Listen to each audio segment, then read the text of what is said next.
She had everything. $1 billion empire, her name on the front page of every financial magazine, and a husband who had mastered the art of turning everything she loved into a weapon against her.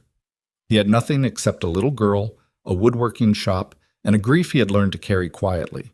They never planned on each other. And that's exactly what made it so complicated. If you're watching this story, hit that like button right now, drop a comment telling me what city you're watching from, and stay with me until the very end. I want to see how far this story travels. Let's go. Part 1. The first thing Nathan Brooks noticed about the morning was that it smelled like rain that hadn't fallen yet. He was standing on his front porch with a cup of coffee that had gone cold, watching the sky turn from gray to a kind of bruised purple over the tree line. It was just past 6. The neighborhood was still quiet. That particular stillness of a Thursday morning in early October when most people were still sleeping and the world hadn't yet started its noise. He liked this hour. It was the only one that was truly his. In 20 minutes, he would wake Lily. She was 8 years old and hated mornings with a passion that would have been impressive in someone twice her age. Getting her dressed and fed and out the door by 7:30 was a negotiation that required patience, strategy, and at least 2 bribes involving either chocolate milk or the promise of Friday movie night. Nathan had become skilled at it over the past 3 years, skilled at a lot of things he never expected to be skilled at. He wrapped both hands around the cold mug and looked across the street. The Sterling house. It wasn't really a house, it was more like a statement, a 4,000 square foot red brick colonial with manicured hedges and a circular driveway and windows that were always lit up at strange hours, was dark this morning. Every window. Which was unusual. Victoria Sterling was almost always awake before he was. He'd noticed that early on when he first moved to Cedarwood Lane 3 years ago with a grieving 8-month-old daughter and furniture that didn't match and a heart that felt like it had been wrung out and left on a floor somewhere. He'd noticed the lights in her study going on around 5 in the morning, sometimes 4:30. He'd noticed because he wasn't sleeping either in those first months. He'd walk Lily up and down the hall at 2, 3 in the morning, and he'd look out the window and see that single square of warm yellow light across the street and think, someone else is awake. Someone else is up at this hour. It was a strange comfort, the kind you don't tell anyone about. He'd met Victoria properly about a week after he moved in. She'd come across the street with a plate of food, not baked goods, which he would have expected, but an actual meal. Chicken with roasted vegetables and rice, still warm, covered in foil. She'd stood on his porch in a blazer and slacks at 7:30 in the evening and said, "I heard you just moved in with a baby. I figured you probably haven't cooked in a few days." He hadn't. He'd been living on granola bars and coffee. "You didn't have to do that," he'd said. "I know," she'd said, and handed him the plate and walked back across the street. That was Victoria Sterling, no performance in it, just the thing itself. He'd learned slowly and in pieces who she was. Most people in the neighborhood already knew. The name Sterling had been attached to Sterling Capital Group for the better part of a decade, a private investment firm that had grown from a regional operation into something that managed assets in the billions. Victoria had taken it from her father at 26 and built it into something none of his peers had managed. She was in the news regularly. Financial press mostly, but occasionally the society pages when there were galas or charity events. She was always photographed with her husband, Richard Calloway, tall, polished, the kind of man whose smile looked expensive. Nathan had tried once to look up Richard Calloway, the way you casually look up information when you're curious about a neighbor. He'd stopped after a few minutes. He didn't entirely know why. Over the course of almost 2 years on Cedarwood Lane, he and Victoria had built something that he wouldn't exactly call a friendship, more like a reliable habit of kindness. She brought meals when his schedule got bad. He fixed her garden gate when the hinge broke, and then her kitchen cabinet when the drawer stopped closing right, and then a chair with a cracked leg that she'd paid too much for at an auction and which he restored so well she'd offered him 3 times what the job was worth. He'd refused. They'd argued about it, briefly and without any real heat. He'd won. Lily adored her. That had started about a year in. Lily had spotted Victoria in her driveway one afternoon and simply walked across the street and announced herself. the way children do without any of the social architecture adults layer around introductions. "My name is Lily, and my daddy makes furniture," she'd said. "Do you want to see a bug I found?" Victoria had crouched down in her expensive slacks and looked at the bug. "That's a roly-poly," she'd said. "If you poke it gently, it curls into a ball." "I know," Lily had said, satisfied. "I just wanted to show someone." After that, whenever Victoria was home and Lily spotted her, Lily waved like she was flagging down a ship. And Victoria, and this was the part Nathan found quietly remarkable, always stopped what she was doing and waved back. He didn't know much about her marriage. She didn't talk about Richard, and he didn't ask. That was one of the unspoken agreements they'd built. He didn't bring up Claire, his wife, dead at 29 from a brain aneurysm that no one saw coming 3 weeks after Lily was born, and Victoria didn't bring up Richard. They existed in a careful space of present-tense conversation. The weather, Lily's school projects, the furniture he was restoring, the neighborhood gossip he never paid attention to and which she delivered dryly, like a reporter who found her own beat mildly absurd. But sometimes, not often, but enough, he'd catch something in her face. When she didn't know he was looking. A kind of exhaustion that wasn't physical. The way someone looks when they've been managing something very heavy for a very long time and have gotten good enough at it that people have stopped noticing. He recognized it because he had seen it in his own mirror. He drank the last cold sip of coffee and went inside to wake Lily. The conversation happened on a Wednesday evening 3 weeks later. It was one of those accidental conversations that starts because you're both in the same place at the same time and you're too tired to do the thing where you wave and keep walking. Nathan had just gotten back from picking Lily up from her after-school program and dropping her at his mother's for the night. She was going to her grandmother's every other Wednesday now, a routine they'd settled into that gave Nathan one evening a week to catch up on the kind of work that required silence. He was standing at the end of his driveway unloading the truck when he heard her. Victoria was sitting on her front steps. Not standing, sitting on the brick steps of her own house, still in work clothes, the blazer, the dark slacks, the kind of low heels that suggested a day of meetings, with her elbows on her knees and her face tilted up toward the sky. She looked like someone who had walked out of her own front door and simply run out of reasons to go back inside. "You okay?" he called across. She turned her head and looked at him. The evening light caught her face, and for a second he saw something he couldn't quite name. Not sadness exactly, something older than sadness. "I've had better Wednesdays," she said.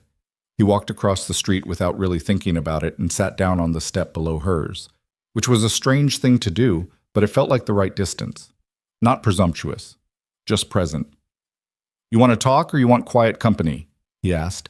She looked at him for a moment like she was running a calculation. "Quiet company," she said. "For a minute." So they sat. The street was soft in the early dark. Someone down the block was mowing their lawn, which seemed late in the day for it. A car passed, its headlights sliding across the hedges. After a while, she said, "Do you ever feel like you built the wrong life? Like you made all the choices that seemed right and ended up somewhere you don't recognize?" He thought about it. He was a man who took questions seriously. "Yeah," he said, "but for me it wasn't the choices. The life I was building was the right one. I just lost the other person who was building it with me." Victoria was quiet. "That's different," she said finally. "From what I mean." "I know," he said. "I figured." She looked at him sideways, and something that might have been a small, tired smile crossed her face. "You're not going to ask me what I mean." "You'll tell me if you want to," he said. "I'm not going anywhere." She didn't tell him. Not that night. They sat on her steps for another 20 minutes and talked about nothing in particular. Lily's Halloween costume plan, which involved being a dinosaur with a tiara and which Nathan had been informed was non-negotiable. And then he said goodnight and went home. But he thought about what she said. Built the wrong life. The phrasing stayed with him. The invitation happened by accident, the way most things that matter tend to happen. He mentioned the cabin almost offhandedly. He was fixing her porch light. The bulb had gone, and he'd noticed it was out and had just brought a replacement over without being asked, which was the kind of thing he did and which Victoria had long since stopped protesting. And she'd asked if he had any time off coming up. I'm taking Lily up to my family's lake cabin next week, he said. Few days. She's been asking to go for months and I've been putting it off. Victoria was leaning against the porch column watching him work. She had her arms crossed, not defensively, just the way people stand when they're cold and thinking. Where is it? About 2 hours north, little place on Lake Harmon. My dad built it in the 80s, nothing fancy. Canoe, fire pit, a dock that needs a board replaced every other year. It sounds nice, she said, quietly, like she was saying it to herself. He finished with the light and stepped down from the step stool and looked at her. Something about the way she'd said it. You should come, he said. The words came out before he'd fully evaluated them. He heard them in the air and thought briefly about taking them back and then decided not to. It wasn't a loaded invitation. He didn't want it to be that. She was his neighbor. She looked like she needed a few days somewhere that wasn't this. Victoria stared at him. Nathan. I'm serious, he said. There's a second bedroom. Lily would love it. It's just a few days of fishing and bad coffee and sleeping too much. He paused. You look like you need that. She didn't answer right away. She looked out at the street for a long moment. Then she looked back at him. Her expression was complicated in a way he couldn't fully read. Something careful and tired and slightly desperate all at once. I'll think about it, she said. He nodded and collected his tools. He didn't push. That wasn't how he operated. He drove home mostly certain she wouldn't come. She knocked on his door at 7:15 the next morning. He was in the kitchen making Lily's breakfast. Scrambled eggs and the specific orange juice that had to be pulp-free, a distinction Lily felt deeply. And when he opened the door, Victoria was standing on his porch with a single canvas bag over her shoulder and her hair down, which he realized he had never seen before. She was in jeans and a simple dark sweater, and she looked different, younger maybe, or just less armored. If the offer still stands, she said. He looked at her. He looked at the bag. He looked at her face. Give me 10 minutes, he said, and stepped back to let her in. Lily appeared from the hallway in her pajamas, hair approximately vertical. She took one look at Victoria, and her face broke open with uncomplicated delight. Mr. Victoria, she shouted, which was what she called her when she forgot the proper title, and launched herself forward. Victoria caught her without hesitation. She was laughing, a real laugh, the kind that comes from somewhere you don't usually reach. And she was holding Lily with both arms, and for a second Nathan just stood in his own kitchen and watched it, and felt something he didn't have a name for move through his chest. He finished the eggs. He finished packing. He didn't ask questions. They left at 8. The drive north was easy in the way that drives can be easy when nobody is performing. Lily sat in the back seat with her headphones on for the first hour, watching something on Nathan's old tablet, her feet not quite reaching the floor, occasionally announcing facts at high volume. At one point, she informed them that octopuses have 3 hearts, which Victoria confirmed was accurate, which sent Lily into a spiral of octopus facts that lasted until she fell asleep somewhere around the 40-minute mark. After that, the cab of the truck went quiet. Not uncomfortable quiet. The other kind. Victoria was looking out the passenger window at the trees going by, the oak and maple starting to turn, orange at the edges, red in patches. The specific beauty of that week or two in October, when everything is changing all at once before it dies. Nathan drove. He didn't need to fill silence. That was something people noticed about him, sometimes uneasily. That he could just be in a space without filling it. Can I ask you something? Victoria said, without turning from the window. Yeah. When you lost your wife, she paused. Do you mind if I ask about that? No, he said. I don't mind. How long did it take before you could... She stopped again, seeming to search for the right word. Function normally, or something close to it? He thought about it honestly. Depends what you mean by normally. He kept his eyes on the road. For taking care of Lily, being present for her. I pulled that together pretty fast. I had to. She needed me. He paused. For feeling like myself again. Like there was some version of the future worth looking at. That took longer. 2 years, maybe. And it wasn't linear. There were good months and then terrible months. Did people tell you to move on? All the time, he said. People mean well. They don't know what else to say. Victoria exhaled slowly. People tell me a lot of things, she said. None of them helpful. He didn't ask what things. He waited. I'm sorry about your wife, she said. I don't think I ever said that directly. I should have. You brought me a hot meal in the first week, he said. That counted for more. She turned and looked at him then. He felt it, but kept his eyes forward. After a moment, she turned back to the window. Nathan, she said. Yeah. Thank you for asking me. He nodded once. They didn't say much after that until the trees got dense and the radio signal started to break up, and Lily woke with a gasp, demanding to know if they were there yet. So, Lake Harmon was not impressive in any objective sense. It was a small, quiet lake, about a mile across, ringed by trees on every side, with a gravel road that wound down to the cabin past a wooden sign that said Brooks in letters Nathan's father had carved by hand sometime in the late 80s. The cabin itself was exactly what he'd described. Modest, wood-sided, the kind of structure that had been repaired and improved incrementally over decades, so that it was solid but not coherent, with a porch that wrapped around two sides and a dock that jutted out into the water at a slight angle. Inside, 2 bedrooms, a bathroom with water pressure that was technically adequate, a kitchen with an old gas stove, and a main room with a stone fireplace and a couch that Nathan's father had reupholstered twice, and which was now so deeply comfortable it was basically a trap. Victoria stood in the main room with her bag in her hand and looked around at all of it. This is wonderful, she said. She said it the way you say something when you actually mean it, not when you're being polite. He showed her the second bedroom, neat, simple, a quilt on the bed that his mother had made in the early 90s, and she set her bag on the chair and walked to the window and looked out at the lake, and stood there for a minute without saying anything. He left her to it. He took Lily down to check the dock. That first afternoon was easy in a way he hadn't anticipated. Lily had the confidence of a child on familiar territory, showing Victoria around the property with the authority of a small tour guide. This is where Daddy caught a really big fish, but then dropped it, she announced, pointing at a specific section of the dock. And this is where I found a frog last time. His name is Gerald, but he's probably not here anymore.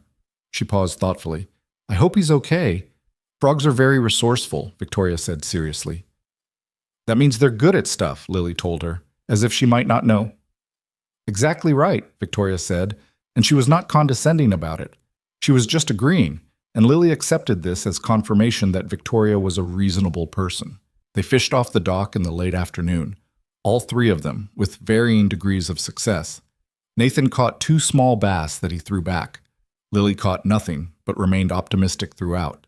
Victoria, who admitted she had never held a fishing rod before, caught a small bluegill on her 3rd cast, which made Lily scream with delight and made Victoria genuinely startled, and then, when she looked at the small fish on the line and back at Lily's face, genuinely delighted herself.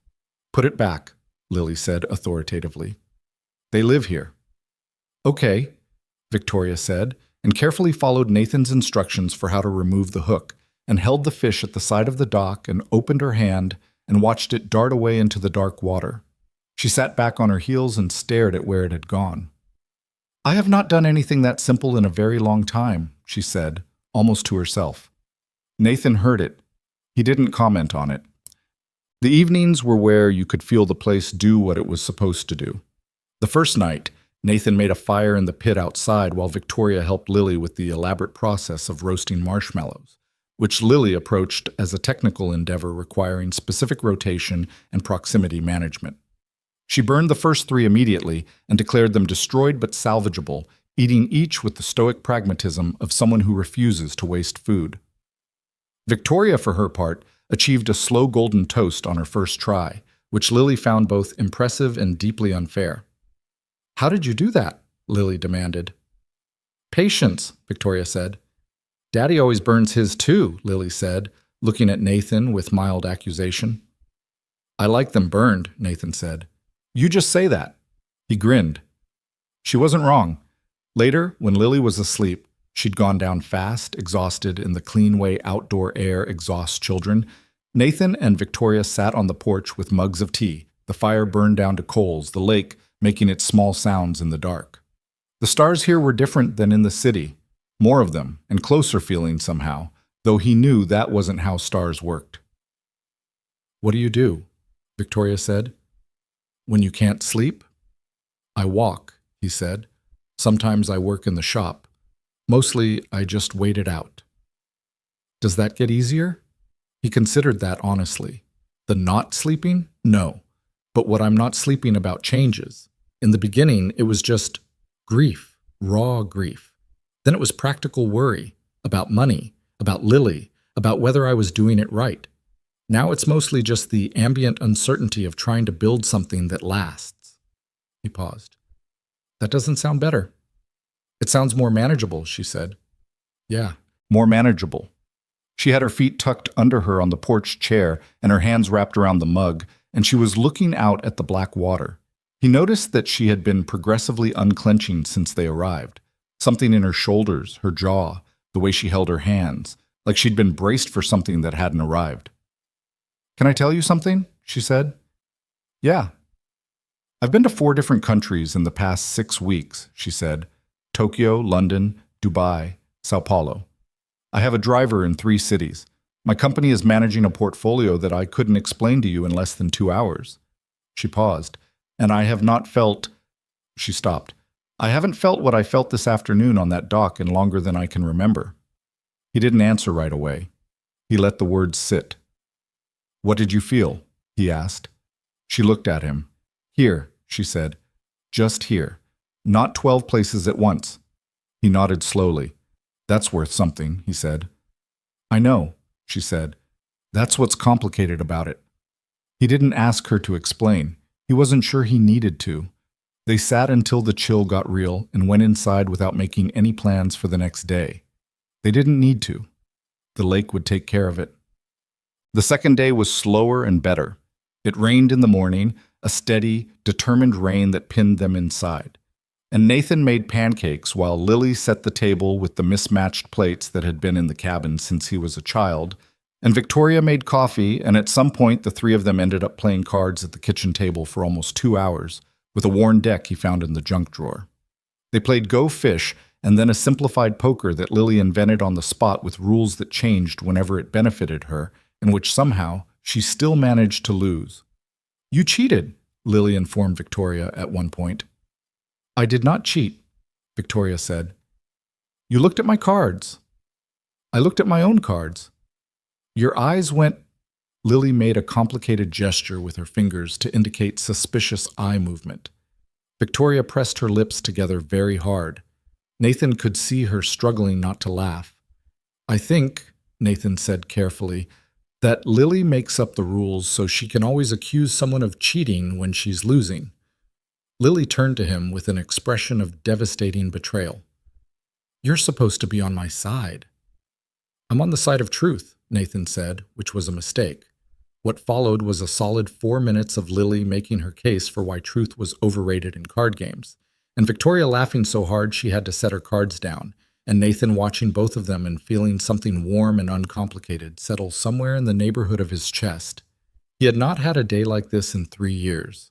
He was careful not to think too much about that. The rain cleared by afternoon, and the light that came after was the specific gold of late October, low and long and making everything look more itself than usual. Victoria found him in the small outdoor storage shed that doubled as a workshop, where he was looking at a rocking chair that had been sitting in the corner of the cabin for probably 15 years with a cracked rear leg. He'd been thinking about it since they arrived. "What's wrong with it?" she asked from the doorway. "Rear leg's cracked, probably from being in here through too many winters. The wood expanded and contracted too many times." He ran his thumb along the crack. "It's fixable. Just takes time." She came in and crouched down and looked at it. She was close enough that he was aware of her proximity in the way you become aware of things when you're not looking directly at them. "You can tell a lot about someone," she said, "from what they think is worth fixing." He looked at her. She was still looking at the chair. "Is that a comment on me?" he asked. "It's an observation," she said. "You could throw this out. Buy a new one." "It's a good chair," he said. "It just needs time." She looked up at him then. They were closer than he'd registered, in the way that happens in small spaces. He held the look for a moment and then stood up and went to get a clamp from the shelf. "I'll start on it tonight," he said, "after Lily's in bed." She nodded and straightened and went back outside. He stood there for a second with the clamp in his hand. He did not think about her. He went to get the wood glue. The third day she talked. Not all at once. Not in a prepared way. It came in pieces, the way things come when you've been keeping them tightly sealed for a long time and the seal finally starts to go. It started in the morning when Lily was down at the dock by herself, visible from the porch, within shouting distance, throwing pebbles into the water with intense concentration. Victoria was on the porch with her second cup of coffee, and Nathan was repairing the board on the dock steps that had been soft for 2 years, and she said, without preamble, "Richard controls most of my public calendar." He kept working. "What do you mean, controls it?" "He inserts himself," she said. "Events, appearances, board meetings, things I didn't invite him to.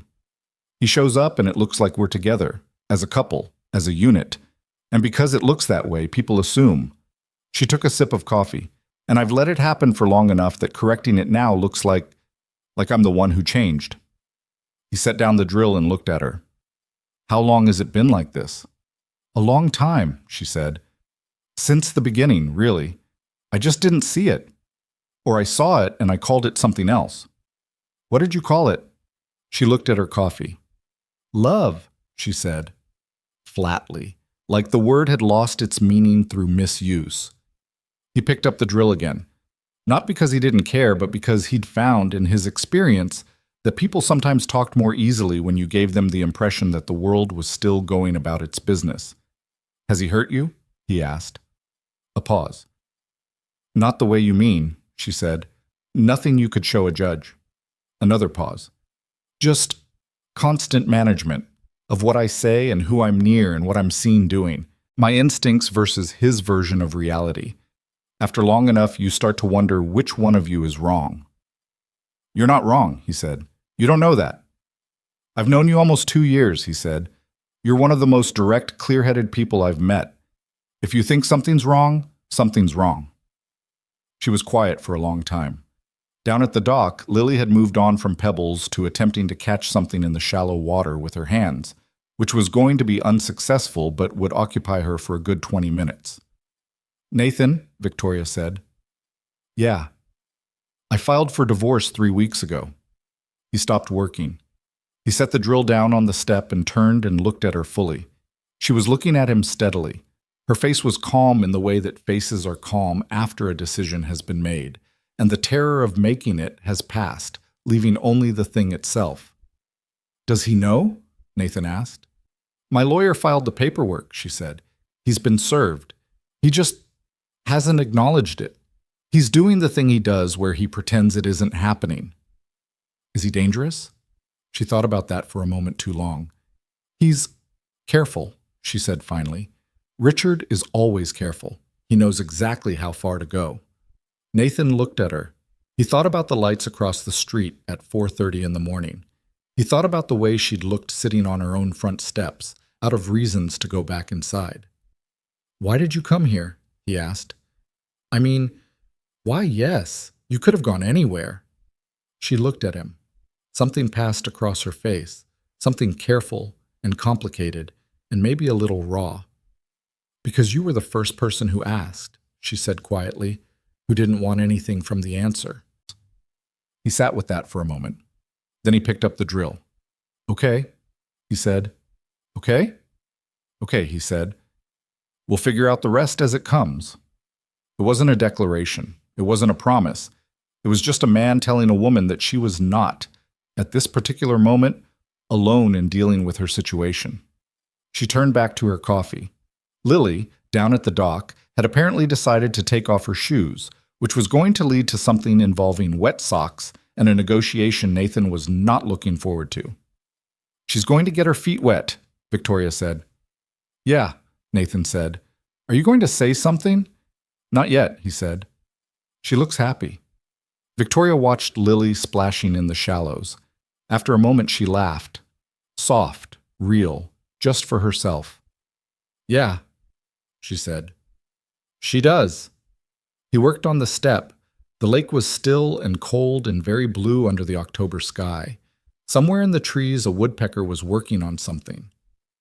The world was very quiet, and Lily was very happy, and he did not think about what came next.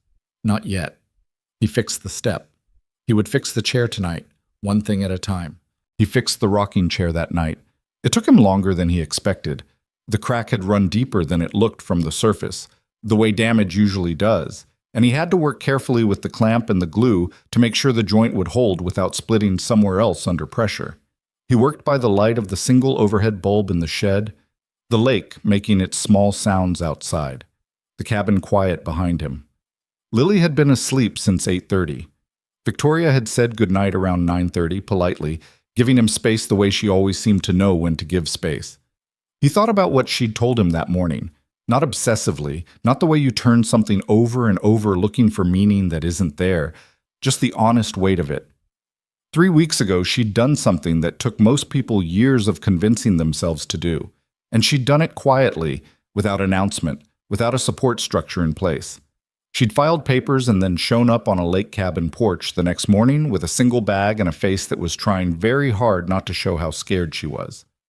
He understood that kind of bravery, the kind that doesn't look like bravery from the outside because it's mostly just someone doing the next necessary thing when they're out of alternatives. He tightened the clamp a final turn and stepped back and looked at the chair.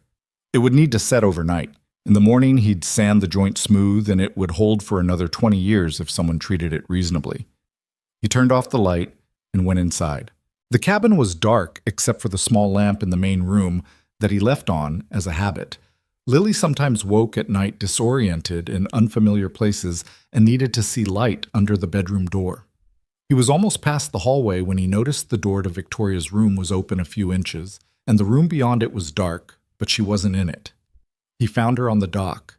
She was sitting at the end of it with her knees pulled up and her arms wrapped around them, looking out at the water. The moon was up, and it threw a pale line across the lake that ended somewhere around her feet. She had a sweater on over what she'd worn to bed, and she hadn't heard him come out, or if she had, she didn't turn around. He walked down the dock, careful of the soft board he'd fixed that afternoon, which was solid now, but which he instinctively avoided anyway, and sat down beside her. Not too close, just there. "Couldn't sleep," she said. Not a question. "I was in the shed," he said. "Finished the chair." She nodded. They were quiet for a moment. An owl called somewhere in the trees across the water and then went silent. "I keep running through the paperwork in my head," she said. "The filing, what comes next, the things his lawyers are going to do." She exhaled. "I know the law. I've been through enough contracts to know that what's in writing matters and what he feels about it matters considerably less. But at 2 a.m, the legal framework stops being comforting." "What does he feel about it?" Nathan asked. "That I belong to him," she said, simply and without drama, the way you say something you've known for a long time. Not in a sentimental way, in a property way. He built his public identity around being married to me and being adjacent to what I've built. And losing that. She paused. "Richard doesn't lose things. He redirects them. He finds another angle." "What angle does he have here?" She was quiet for a moment. The water moved slowly below them, the dock shifting almost imperceptibly. "My past," she said. "There are things. Decisions I made when I was younger, mistakes I'm not proud of. Nothing illegal, nothing that would matter to any reasonable person. But Richard knows how to make things matter to unreasonable people." She looked at the moon on the water. "He threatened me once, about 6 months ago. Not overtly. He'd never do it overtly. He just mentioned certain things, in passing. The way you mention a knife you happen to be holding." Nathan was quiet. He was listening the way he listened when things were important, with his whole attention and without interrupting. "I should have filed then," she said. "I waited 3 more months. I don't know what I was waiting for." "You were waiting until you were sure," he said. "I was waiting until I was scared enough," she said. "That's not the same thing." He considered that. "Sometimes it is," he said. She looked at him sideways. "You're annoyingly good at not giving people false comfort." "Lily tells me the same thing," he said. She asked me once if Santa Claus was real, and I said I'd get back to her on that. Victoria made a sound that was almost a laugh.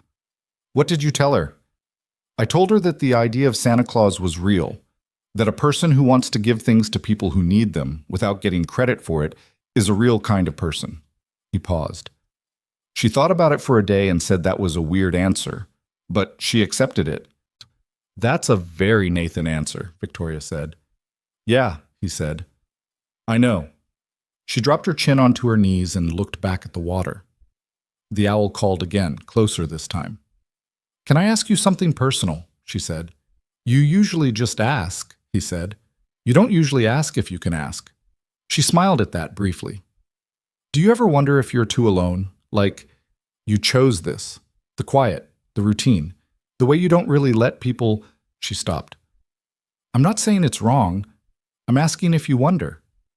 He thought about it honestly, the way he tried to think about things honestly.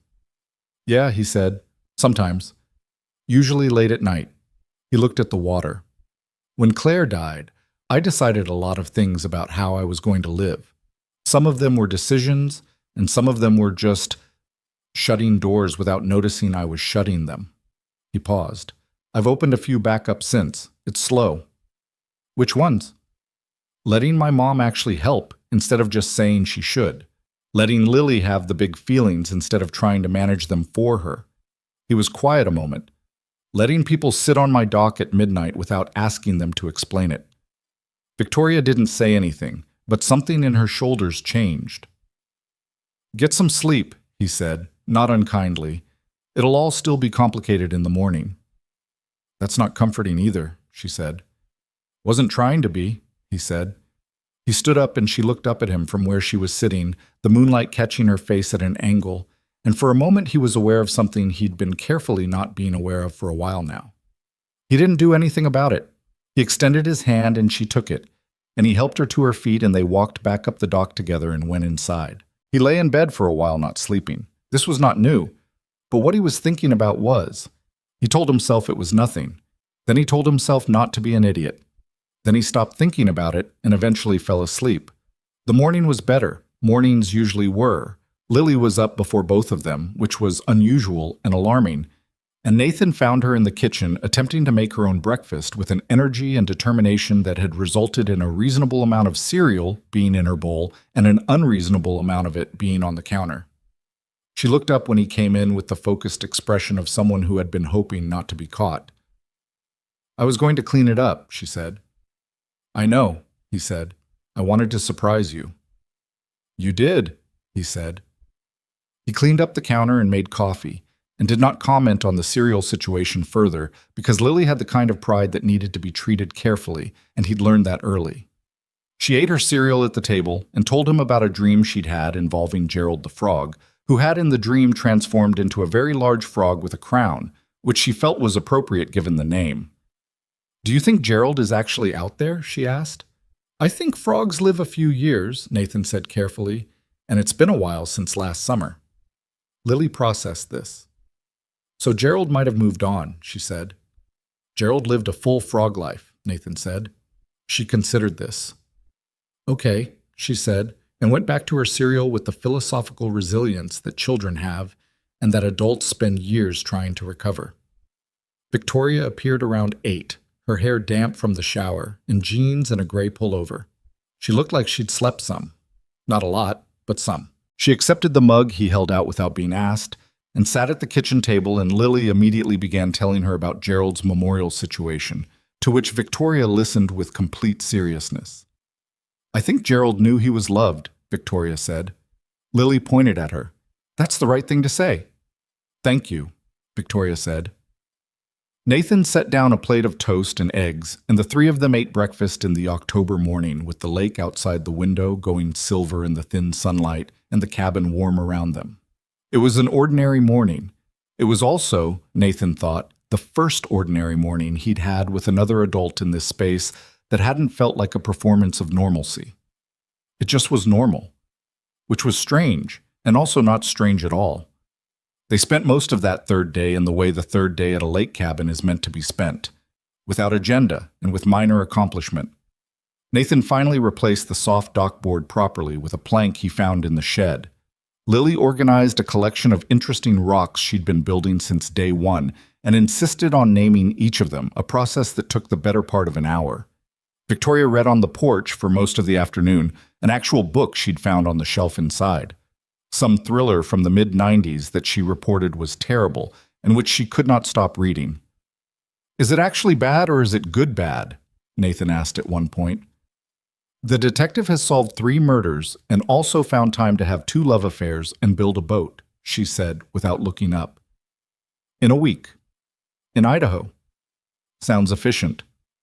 He never sleeps and never eats, and everyone he meets immediately trusts him completely," she said.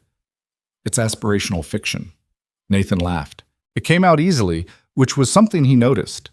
Around 4 o'clock, while Lily was inside resting, she'd been convinced to lie down for 30 minutes with a combination of negotiation and the promise of a campfire that night. Victoria put the book down and looked at the lake for a while, and then looked at Nathan, who was sitting in one of the Adirondack chairs with his own coffee and a knot of worry about a client order that he'd been trying not to think about all week and mostly failing. "I want to tell you something," she said. He looked up. "And I don't want you to respond to it right away," she said. "I just need to say it and have it be said." "Okay," he said. She took a breath. She was looking at the water, not at him. "I've spent the last 2 years, probably longer, honestly, keeping everyone at a certain distance. Not because I'm cold, because the cost of being known in my life was always so high. Richard used everything I told him. My family is small, and they have their own complications. My business relationships are transactional by nature." She paused. "And then there was you. Across the street. Who fixed things without being asked, and who told Lily the truth about Santa Claus, and who never once treated me like I was a transaction or a symbol or a liability." Her jaw was set. "And I want you to know that matters to me, that it has mattered, for longer than is probably—" She stopped. She pressed her lips together. "I'm not saying this to create a situation. I know the timing is terrible, and I know you have your own life and your own reasons for the way you've arranged it. I just—" She finally looked at him. "I needed you to know." He looked at her. She held his gaze without flinching, which he respected enormously, because he knew what it had cost her to say.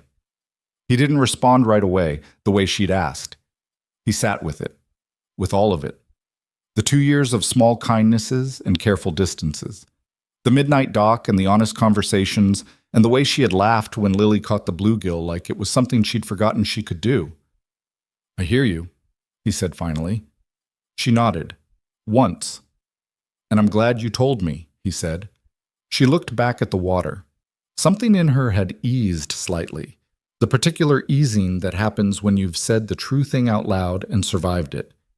He didn't push further. There was a lot that could be said, and none of it was ready to be said yet. And he knew that, and she knew that, and they both let it alone. When Lily woke up, they built the campfire. The last evening at the cabin was the best one. Not because anything dramatic happened, but because nothing did. Lily was tired and happy and funny in the way she got when she was running on empty, saying things with complete sincerity that made no logical sense, and then defending them passionately. She claimed at one point that the stars were brighter tonight because the sky is trying harder. Victoria suggested this was because the clouds had cleared. Lily accepted this modification to her theory, but maintained that the sky was also, additionally, trying harder. They sat around the fire until 9, and then Lily fell asleep in her chair, which she would deny in the morning with great conviction, and Nathan carried her inside and got her into bed with the ease of long practice. When he came back out, Victoria was still at the fire, poking at the coals with a stick, the light of it warm on her face. He sat back down. "When we go back," she said, without looking up from the coals, "everything is going to be complicated again." "Yeah," he said. "Richard is going to do what he's going to do. My lawyers are going to be busy. The press will probably get involved at some point." She turned the stick in the coals, and a small shower of sparks went up. "I'm not asking you for anything. I want to be clear about that. What I said this afternoon was just, it needed to be said. I'm not putting it on you." "I know," he said. "I'm capable of managing my own situation." I know that too, he said. Better than most people in your life have given you credit for. She looked up at him across the fire. But, he said carefully, managing something alone when you don't have to isn't strength. It's habit. She looked at him for a long moment. Is that something you know personally? Yeah, he said. It took me 2 years to let my mother help me with Lily. Not because she wasn't offering, because I'd convinced myself that needing help was failure. He shook his head. It's not failure, it's just reality. I'm not good at reality, she said. You're better at it than you think, he said. You made a real decision 3 weeks ago when everything in your life was telling you not to. That's pretty grounded. She put the stick down. The fire was lower now, settling into itself. I'm scared, she said. Just that. No preamble or qualifier. Just the plain fact of it. I know, he said. Not about Richard, she said. About after. About who I am when the thing I've been fighting against isn't there anymore. She looked at her own hands. I've been defined by that marriage, publicly, privately, internally, for so long. If it's gone, I don't entirely know what's left. Nathan was quiet for a moment. Then he said, Lily asked me something once, after her mother died. She was 4, so her understanding of it was partial, but she asked me, Daddy, if Mommy is gone, does that mean you're not a husband anymore? Victoria looked at him. And I said, I'm still me. I'm just differently shaped now. He looked at the coals. She seemed okay with that. Victoria didn't say anything for a while. The fire crackled once and then went quieter. Differently shaped, she said. It's not a bad thing, he said. Eventually. She nodded slowly. Eventually.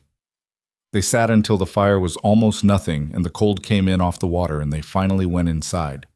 He made sure the screens were latched and the embers in the pit were fully out, and she stood at the kitchen sink running water for a glass, and the cabin was warm and quiet and entirely ordinary.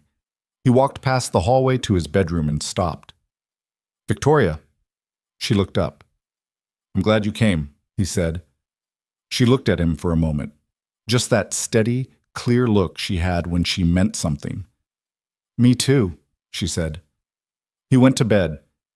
He slept this time quickly and without interruption, which was unusual enough that he noticed it in the morning, like you notice that a pain you'd gotten used to is temporarily gone.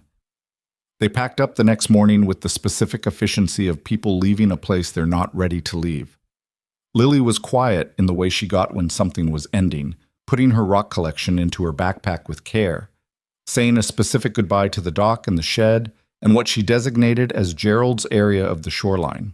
Victoria stripped the bed in her room and folded the quilt, and Nathan found it on the chair when he went to check and didn't say anything about it. They drove home mostly in companionable quiet.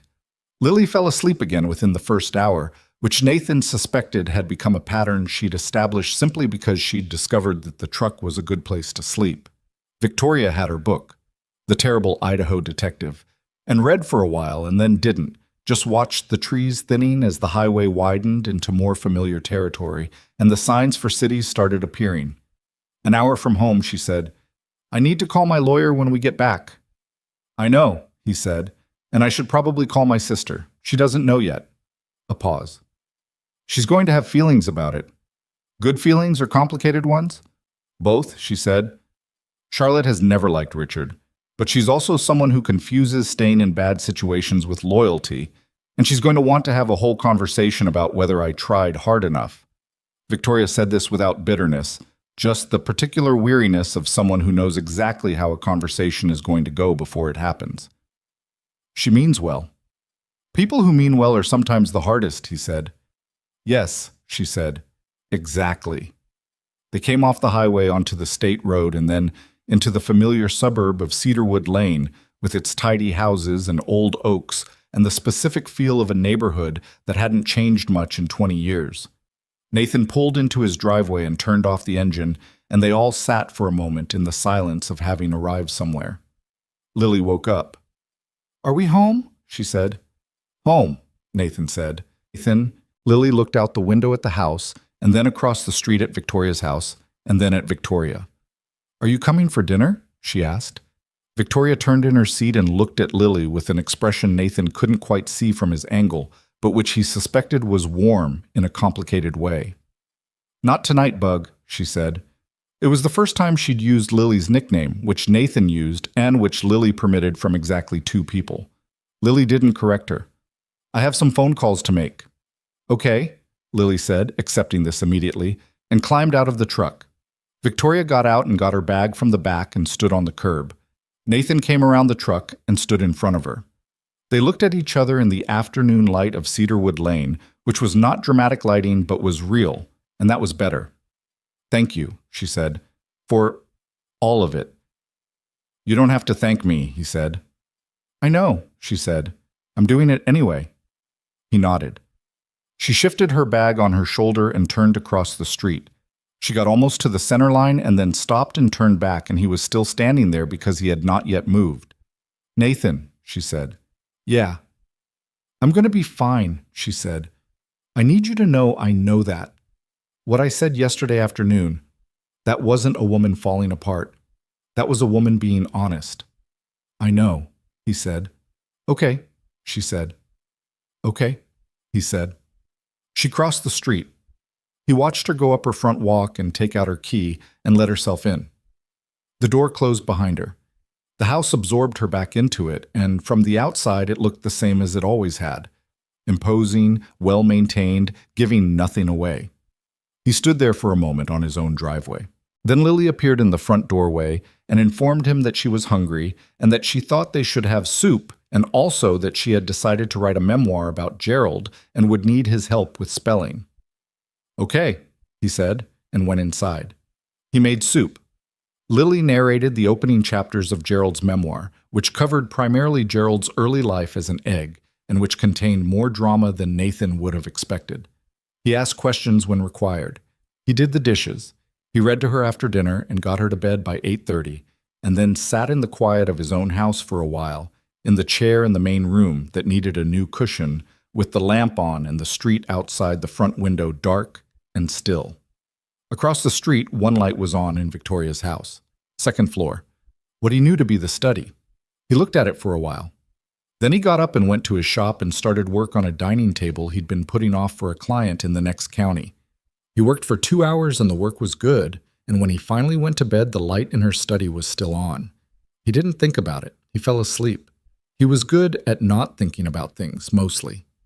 Mostly. The week after they came back from the cabin was quiet in the way that weeks are quiet before something breaks.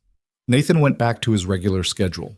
The workshop, the school pickups, the client calls, the particular rhythm of a life that had been deliberately constructed to run smoothly, and which he maintained with the quiet diligence of someone who understood that routine was the architecture holding everything else up.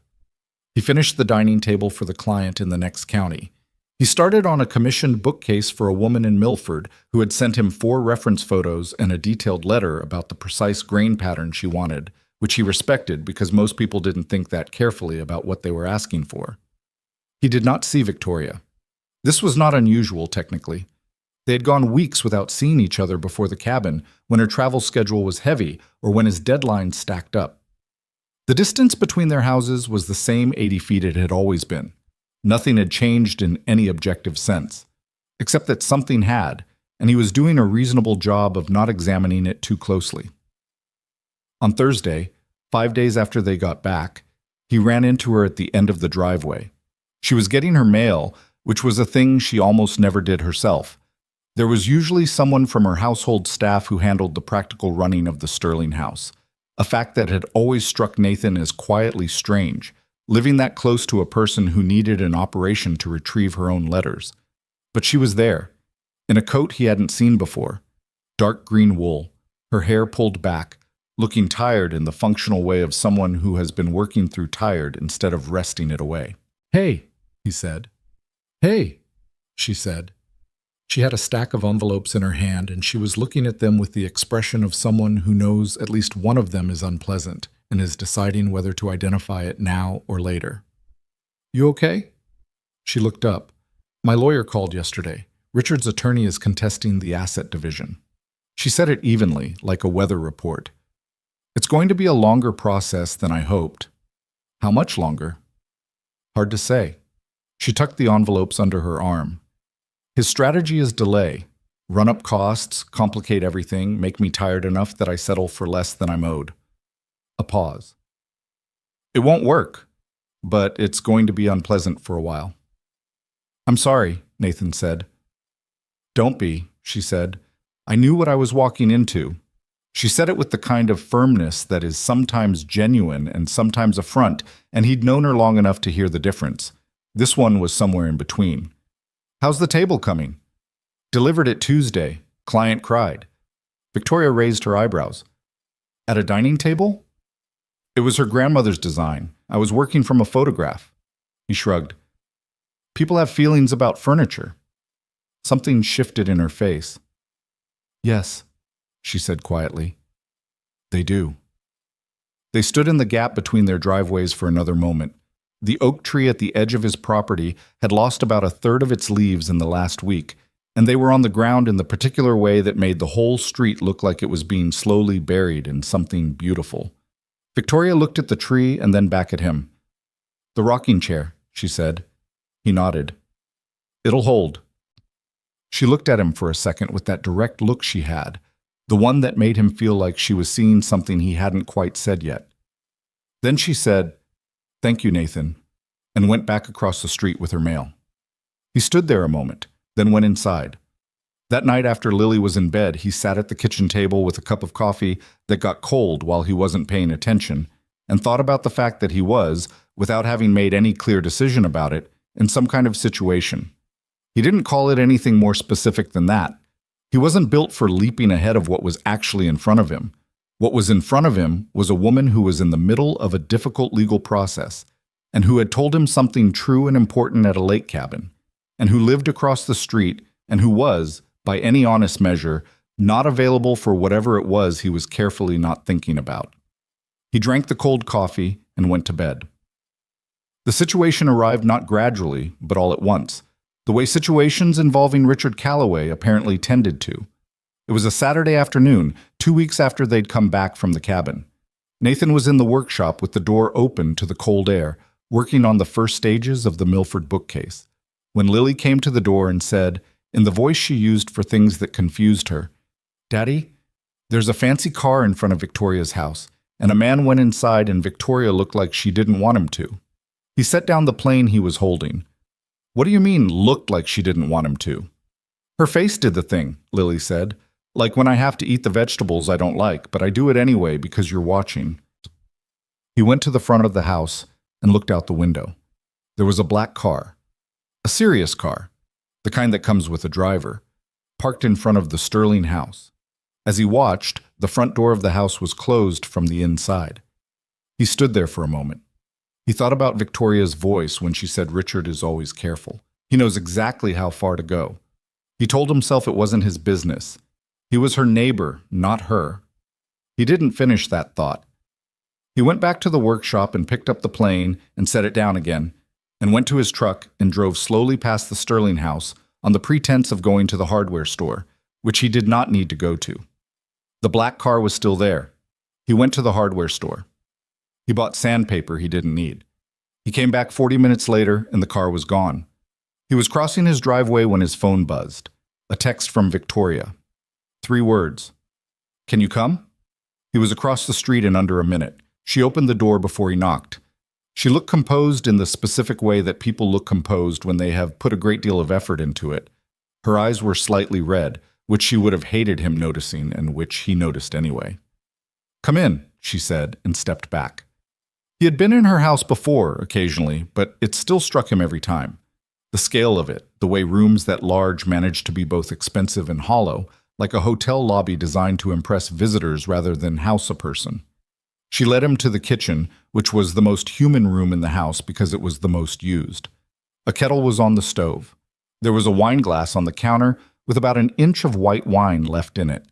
He sat at the kitchen island. She stood across from him on the other side and wrapped her hands around a mug of something. He came to talk, she said. He called it talking. Was it talking? Her jaw moved slightly. He had a folder, she said.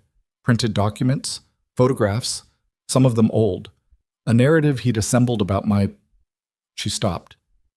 He had a story about my past that was technically accurate in the way that a lie can be technically accurate.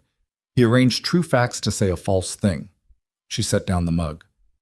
Things from before I met him. A business decision that went badly when I was 24. A relationship that ended badly. A period when I was... She paused again, and this one was longer, and he waited. When I was 22, I went through a year that I don't talk about. I wasn't well. I made decisions I wouldn't make now. I wasn't dangerous. It was depression mostly, and anxiety so bad I could barely leave my apartment some weeks. I got through it. I got help. I built something after it. Her voice was steady, but her hands weren't entirely. Richard knows about that year. I told him years ago, before I understood what he would do with the things I told him. Nathan was quiet. He held her gaze. He's going to use it? He asked. He said... She stopped. She pressed one hand flat on the counter. He said that in the context of the divorce proceedings, and in the context of how the press might receive information about the mental and emotional stability of the CEO of Sterling Capital, it would be worth my while to reconsider the asset division. She looked at Nathan directly. He said it very calmly. He was very polite about it. That's a threat, Nathan said. He would call it perspective, she said. It's a threat. Yes, she said. It is. He sat with that. He thought about what kind of man arrives at his wife's house with a folder of assembled facts and delivers them calmly and calls it perspective. He thought about the photograph he'd seen once on a society page. Richard Calloway, with his expensive smile and his hand on Victoria's back in that specific way that is not affectionate but possessive, the kind of touch that says, I put you here. What do you want to do? Nathan asked. What I want to do, Victoria said, and what I'm going to do are the same thing. She straightened slightly. I'm going to call my lawyer in the morning and tell her everything, every word he said and the folder he brought, and then I'm going to let the legal process do what it's supposed to do, and I'm not going to settle and I'm not going to hide. She paused. Depression at 22 is not a liability. I know that intellectually. I know it. But, he said. But he sat in my kitchen, she said, and her voice changed slightly, went quieter. And he looked at me the way he looks at me when he's telling me I'm less than I think I am, and for about 4 minutes I felt 22 again. She stopped. She looked at the counter. I hate that. That's the part I hate the most, that he can still do that. It doesn't mean he's right, Nathan said. I know. It means he's practiced, Nathan said. It means he found the thing that works and he keeps using it. That's not about you. That's about what he needs. She looked at him. Something in her expression shifted, not all the way to relieved, but something adjacent to it, the way a pressure changes. How do you do that? She said. Do what? Say the thing that's actually true instead of the thing that's meant to make someone feel better. They're the same things sometimes, he said.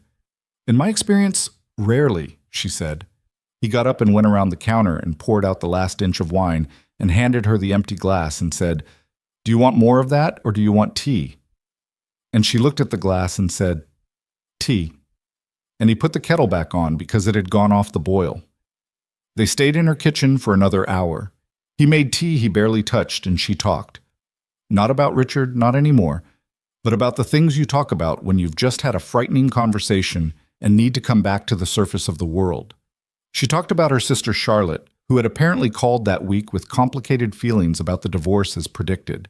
She talked about a deal her firm was managing in the Pacific Northwest that had been giving her trouble. She talked about how she had started waking up at 5 again after almost sleeping normally at the cabin, and how she resented this. He talked too. About Lily's school project, which involved building a model of a colonial-era settlement and which had resulted in Nathan's workbench being overtaken by small carved wooden figures. About the Milford bookcase. About a set of chairs he'd been asked to restore for an estate sale that were early 19th century and in terrible shape, and which he was going to say no to and then probably say yes to because he could not help himself around a piece of furniture that was worth saving. You're going to say yes, Victoria said. I know, he said. You say that like it's a character flaw. It costs me time I don't have, he said. So yeah, it's not a flaw, she said. It's just who you are. She said it simply, without the particular weight people sometimes put on that kind of statement, and he heard it the same way. Just an observation. Just true. It was past 9 when he looked at his phone and registered the time. He had a monitor on.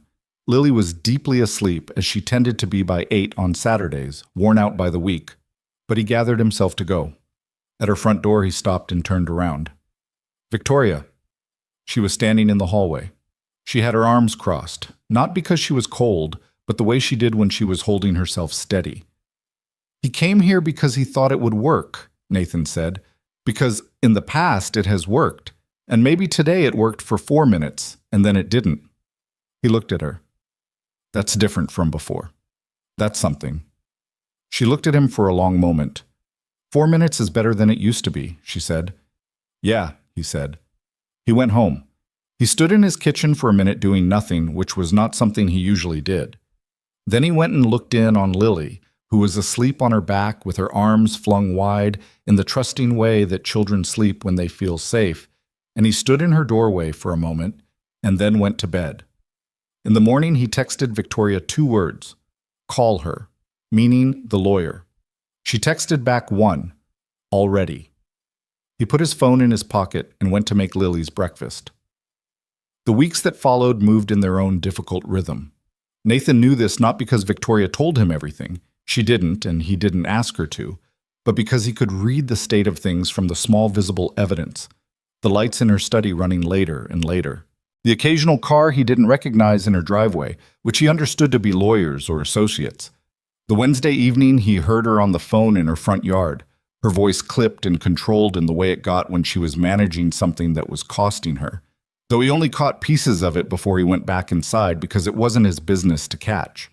She came over for dinner once, on a Tuesday, which was Lily's idea and which Nathan honored. Lily made the seating arrangement herself, placing Victoria next to her with a conviction that suggested she had planned this in advance. They ate spaghetti that was unremarkable and garlic bread that was slightly burned, and Lily narrated the ongoing saga of the colonial settlement project, which had escalated to include a detailed economy and political system that her teacher had said was impressive, and also perhaps slightly over scope for a third-grade assignment. She's building a civilization, Victoria said to Nathan, low enough that Lily, who was currently explaining the settlement's judicial system, didn't hear. Yeah, Nathan said. She gets that from you. He looked at her sideways. I build furniture. You're meticulous, she said. You don't start a thing unless you're going to do it completely. She picked up her fork. She's the same way. He watched Lily, who was now cross-examining herself on a point of colonial legal procedure. Yeah, he said quietly. She is. After dinner, Lily showed Victoria the settlement project in its current state, laid out on the coffee table in the main room, every small carved figure in its designated location, the layout rendered on a piece of poster board in Lily's particular handwriting, which was large and emphatic with occasional letters reversed. Victoria crouched down and examined it with genuine attention, asking questions that Lily answered with increasing animation. Nathan stood in the doorway and drank the last of his coffee and watched them. He thought about what it would look like to have this regularly, not the specific circumstance, not the lawsuit or the complicated history or any of it, just this. The warmth of a house in November with dinner done and a kid explaining her civilization and another adult in the room who was paying real attention. He thought about how he'd been telling himself for 3 years that he wasn't ready. He put his mug in the sink and went to clear the table. The call came on a Friday afternoon at the end of the 3rd week of November. Nathan was in the workshop when his phone rang and he saw her name and felt, before he answered it, the particular quality of stillness that arrives ahead of things that matter. He's coming to the cabin, Victoria said. Her voice was measured, not panicked, but there was something underneath it. He set down what he was holding. How do you know? My lawyer got wind of it through his lawyer. He knows about the trip. He knows I was there with you. A pause. He's put a narrative together, Nathan, about us, about what it means that I went away with you and Lily. Another pause. He's planning to use it, in the proceedings, as evidence of... She stopped. Character, Nathan said. His word is stability, she said. He's suggesting that my judgment is impaired. That I went to an isolated location with a man while still legally married, which is technically true, and which, in the framing his lawyer has apparently constructed, suggests a pattern of, she exhaled. It's dishonest. But it's the kind of dishonest that's hard to counter because the facts themselves are accurate. Nathan thought about that for a moment. About the cabin, the three of them, the dock and the fire and the honest conversations. About the nothing that had happened, and about how the nothing that had happened was entirely invisible to a man with a folder and a hostile lawyer. When is he coming? Nathan asked. I don't know, she said. He's the kind of person who appears when it's most inconvenient. It's a strategy. Okay, Nathan said. Okay. He was thinking. Have you told your lawyer about the full context of the cabin trip? Lily was there. It was a family trip. You were an invited guest of a neighbor. She knows, Victoria said. It's not, on its own, it's not damaging, but combined with the rest of what he's building, the instability narrative, it's one more piece. She was quiet for a moment. I'm not calling you because I'm falling apart. I want you to know that. I know, he said.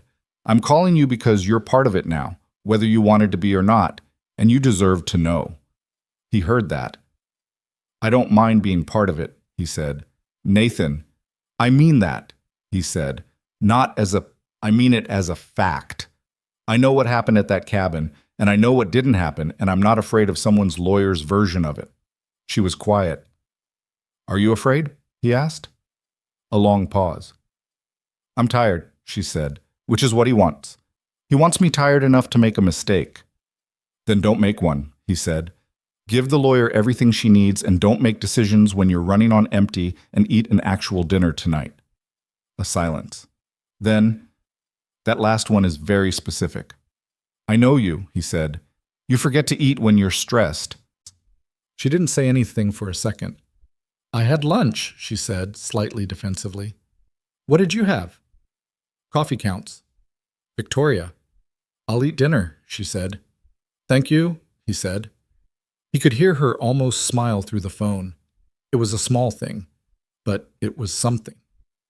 Richard Calloway arrived on a Saturday morning at the end of November, and Nathan was there when he did. This was not planned. Nathan had been on his porch with his early coffee, the same place he'd stood almost 2 months ago noticing that her lights were off, when the black car came down Cedarwood Lane and parked in front of the Sterling house.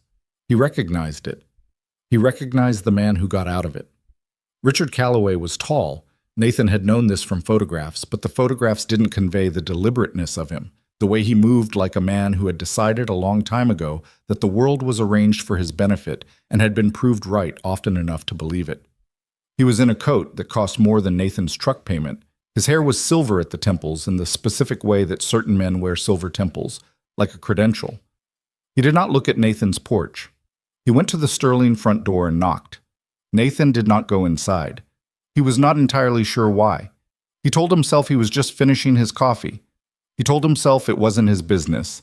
He told himself a number of things and then sat there and did not move. The door opened. He couldn't hear what was said. Victoria stood in the doorway for a moment and then stepped back, and Richard went in and the door closed. Nathan drank his coffee. He watched the closed door. 11 minutes later. He did not look at his watch, but it was approximately 11 minutes. The door opened again and Richard came out. He came out the way people come out of places when they did not get what they came for and are not accustomed to that outcome. He paused on her front steps and Nathan could see, from across the street, the set of his shoulders, the contained anger of a controlled man. Then Richard Calloway turned and looked across the street and looked directly at Nathan. Nathan looked back at him. He did not look away. He did not stand up or make any move toward him. He just held the gaze over the 80 feet of street between their driveways, with the coffee in his hand and his feet on his own porch, and no particular expression on his face. He was just there, present and unimpressed and very still. Richard's face did something. Nathan couldn't read it from that distance.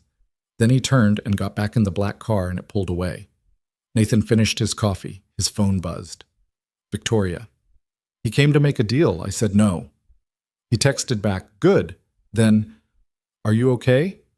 A pause that was longer than usual. Then, come over? He crossed the street. She was in the kitchen again, which had become the room where difficult conversations happened. She was standing at the counter, and she looked steadier than he expected, and also like she had been holding herself together with some deliberate effort and was perhaps done with the effort part. He offered a settlement, she said. A number. A reasonable number, actually. In exchange for a mutual non-disclosure agreement and my agreement to make certain public statements about the nature of the divorce. She stopped. The statements would imply it was mutual, that there were no issues of control or manipulation, that we both simply decided we'd grown apart. And you said no, Nathan said. I said no, she said. What did he say to that?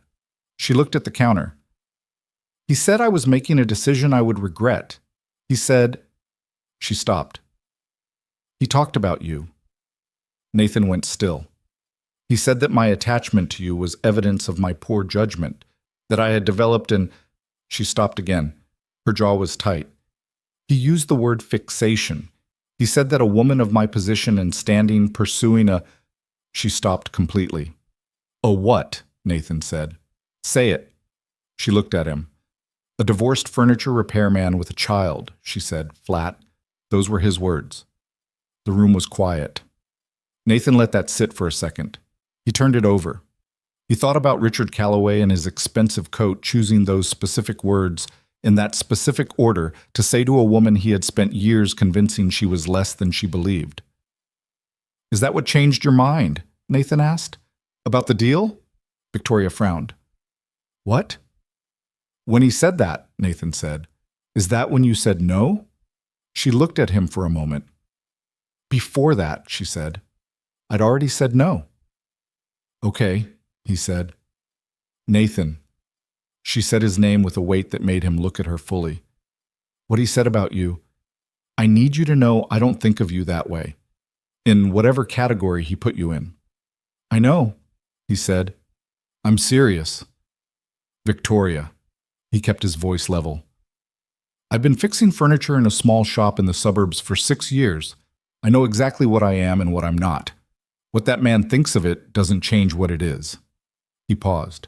And for the record, I didn't change what I thought of you when you told me your husband makes 8 figures a year, so... Something moved across her face. Not a smile exactly, something older than a smile.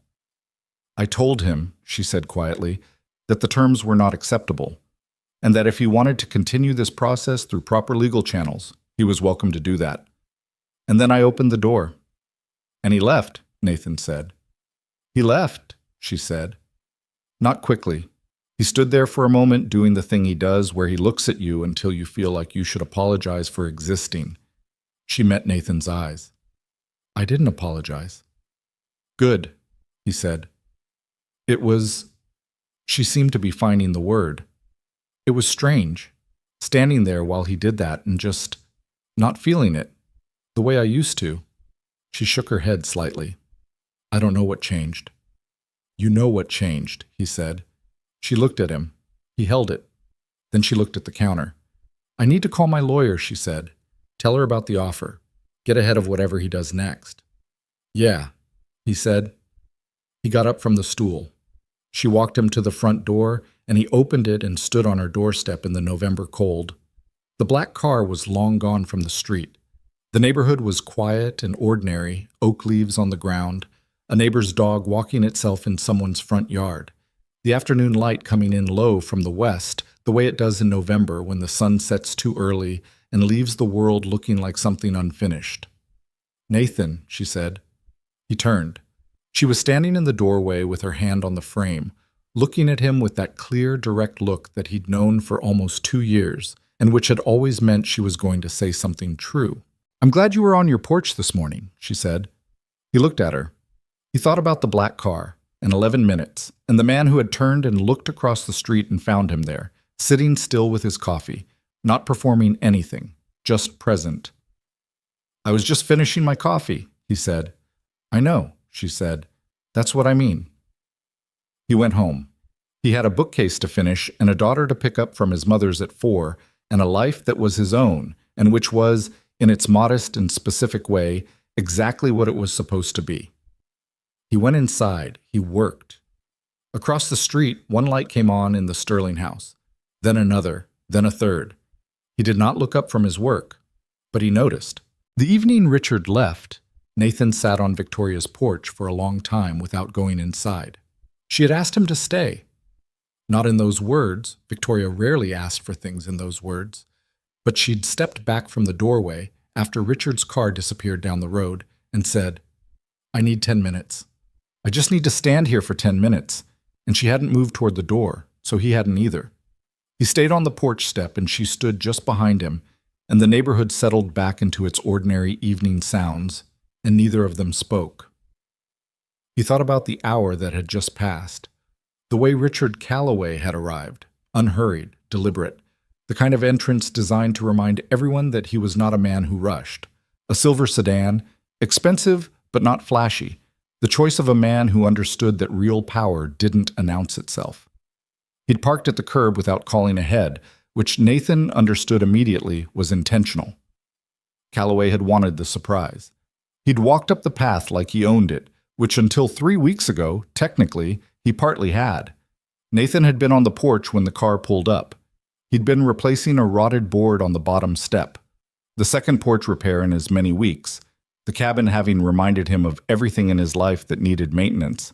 And he'd watched the man get out of the car and thought, without drama, so this is him. Richard Calloway was 51.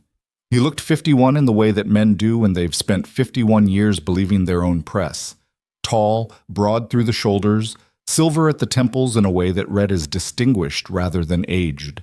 He was wearing a suit on a Saturday afternoon, which told Nathan everything he needed to know about the man's relationship with performance. He'd looked at Nathan first, not at Victoria, who had appeared in the doorway behind Nathan when she heard the car. He'd looked at Nathan the way men look at something they're assessing. Quick, thorough, dismissive in a practiced way. "You must be the neighbor," Calloway had said. "I must be," Nathan said. He didn't stand up. He kept working on the board. This was deliberate, and Calloway knew it was deliberate, and they both understood exactly what kind of conversation they were about to have. Victoria had come out onto the porch. "Richard," her voice was flat and controlled. "You should have called." "I tried," he said pleasantly. "You didn't answer." "That was intentional." "I know," he said, still pleasant, still looking at Nathan. "I thought we could talk in person, like adults. We have lawyers for that." "Lawyers complicate things," Calloway said. He finally looked at Victoria, and Nathan watched the shift. The way his expression changed when he turned to her, softening in a way that wasn't warmth but was a very good impression of it. "Victoria, come on. 3 days at a lake cabin with your handyman and suddenly you can't have a conversation with your husband?" The word handyman landed exactly the way it was meant to. Nathan set down his hammer. "I think," Nathan said, "you probably mean furniture restorer, or neighbor, or just Nathan. Any of those work?" Calloway looked at him with the particular expression of a man who is deciding whether someone is worth the energy of contempt. He apparently decided not. He looked back at Victoria. "Can we go inside?" "No," Victoria said. A pause. Something flickered behind Calloway's eyes. Not anger, not exactly, more like recalibration. "Fine. Then I'll say what I came to say." He put his hands in his pockets, the posture of a man who wants to look relaxed and succeeds at looking like he's performing relaxation. "You filed without telling me. That's fine. We both knew we weren't in a great place, but there are things that need to be discussed before this goes further, things that affect both of us." "My lawyer—" "Not your lawyer," he said quietly. "You. Because there are conversations that don't belong in a lawyer's office." He paused. "Like the Meridian thing." Victoria went still. Nathan didn't know what the Meridian thing was. He watched her face and saw something move through it. Not fear, exactly, but the tightening you see in people who have just had a wound pressed on. "Don't," she said. "I'm not threatening you," Calloway said, smooth as anything. "I'm just saying that there are dimensions to our situation that a legal process won't handle well. For either of us." He glanced at Nathan. "And I'd think more clearly about this without an audience." "He stays," Victoria said. Calloway looked at Nathan for a long moment. Then he looked back at Victoria, and something in his face shifted, barely visible, like a card turning over. And Nathan understood that this was not the response he had expected. He'd expected her to send Nathan inside. He'd expected the old dynamic, the one where his presence alone was enough to reorganize the room around him. It wasn't working the same way. "Okay," Calloway said quietly, not backing down, just reorganizing. "Then I'll be direct." He took a breath. The Meridian account, the 2019 filing discrepancy, the Hargrove board situation. He was looking at Victoria now with no performance in his face at all. This was the man without the pleasant exterior. "These are things I know about, Victoria, things that, in the wrong context, would generate a significant amount of attention."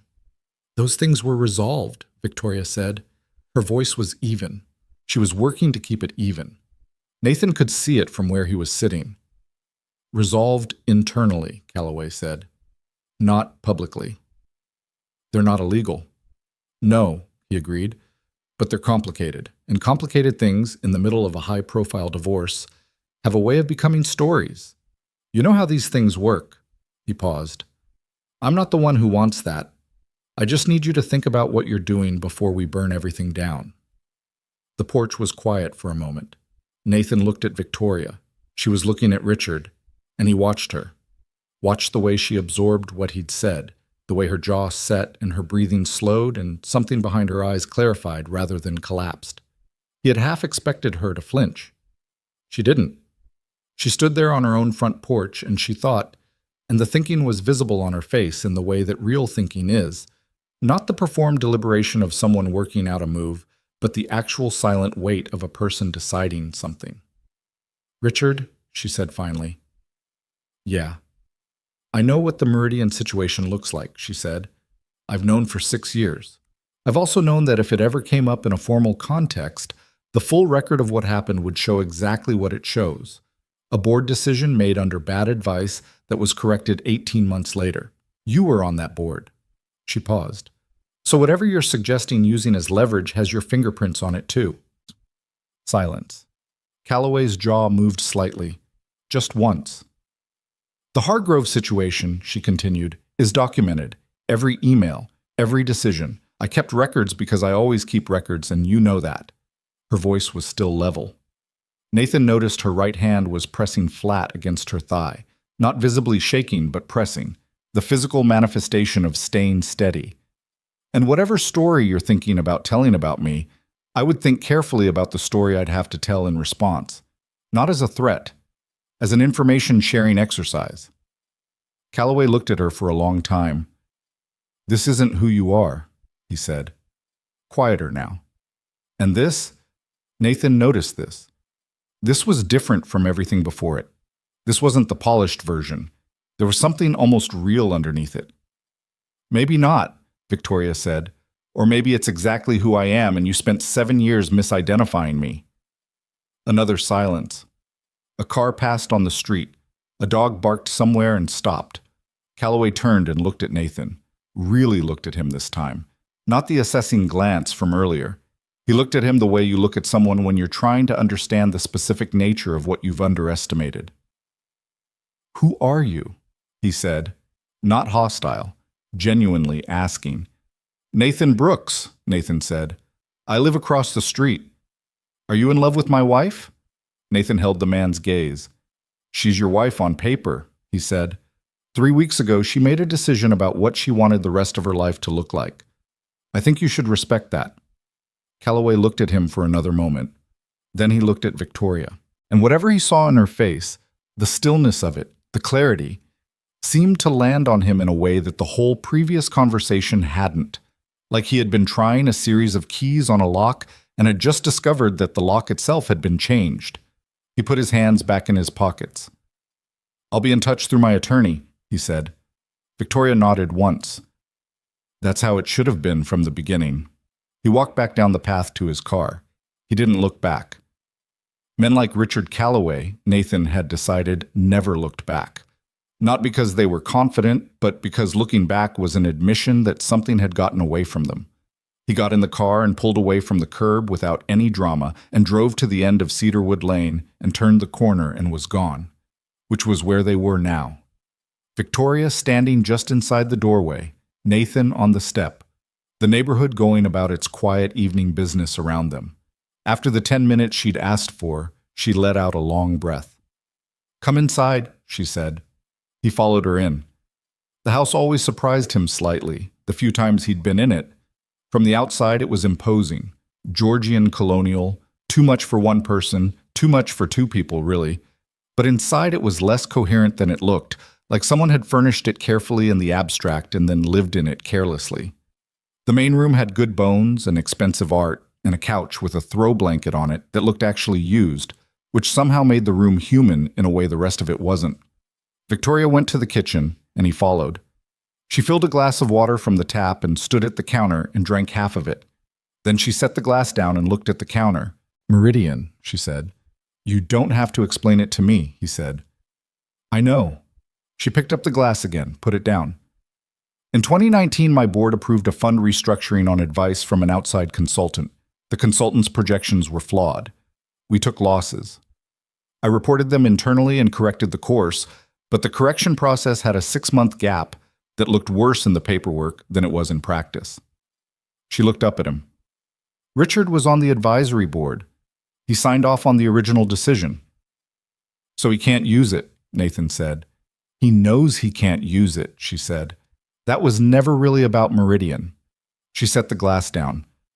"That was about seeing if I'd crack, if he could still get to me the same way he always has." She looked at the counter. "By making me doubt myself." "Did it work?" She thought about that honestly. "For about 30 seconds, she said. "When he said the word. There was 30 seconds where everything went cold, and I thought, what if I'm wrong? What if I'm misremembering how it happened? That's what he does. He's very good at making you distrust your own memory." "But then?" She looked up. "Then I remembered that I have every document in a cloud server organized by date and subject, and I have been doing that since 2016 because I don't trust anything that only exists in my head." Nathan almost laughed. She caught it and almost smiled.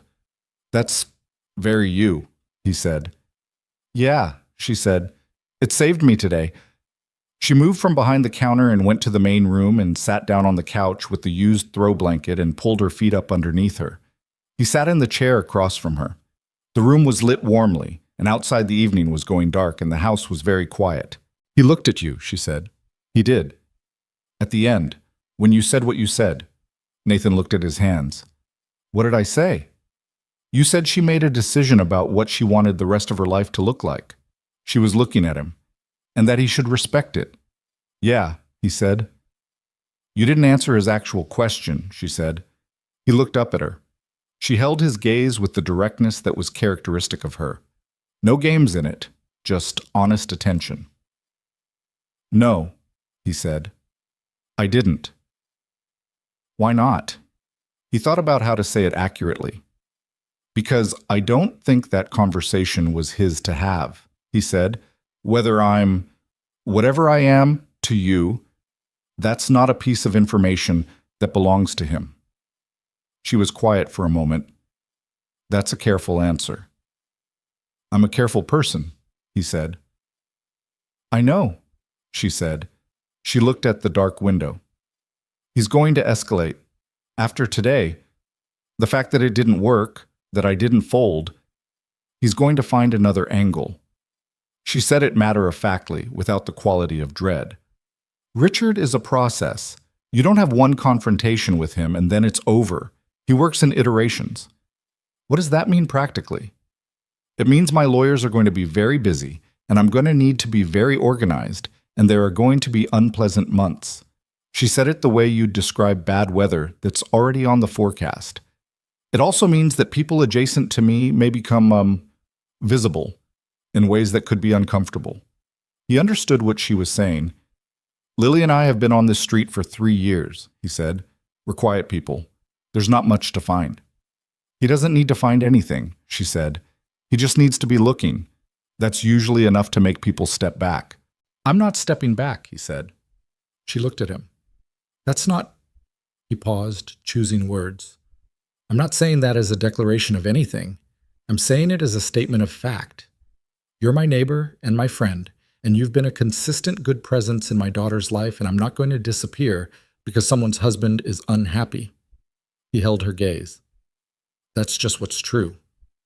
Something moved through her face, not relief exactly, something more complicated than relief. Nathan, she said, yeah. I need to ask you something, and I need you to be honest with me. Not careful honest, just honest. He nodded. Do you want more than what we've been? She said. From me. From whatever this is.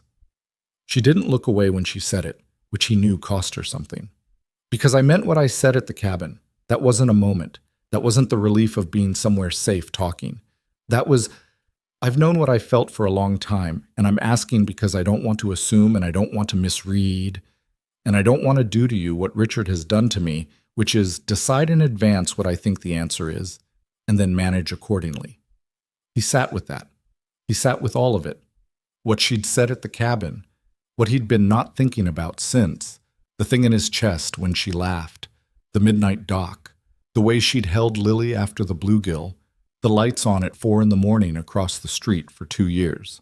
He sat with Claire, too, with the specific shape of loving someone and losing them, and what that did to a person's willingness to be open to it again.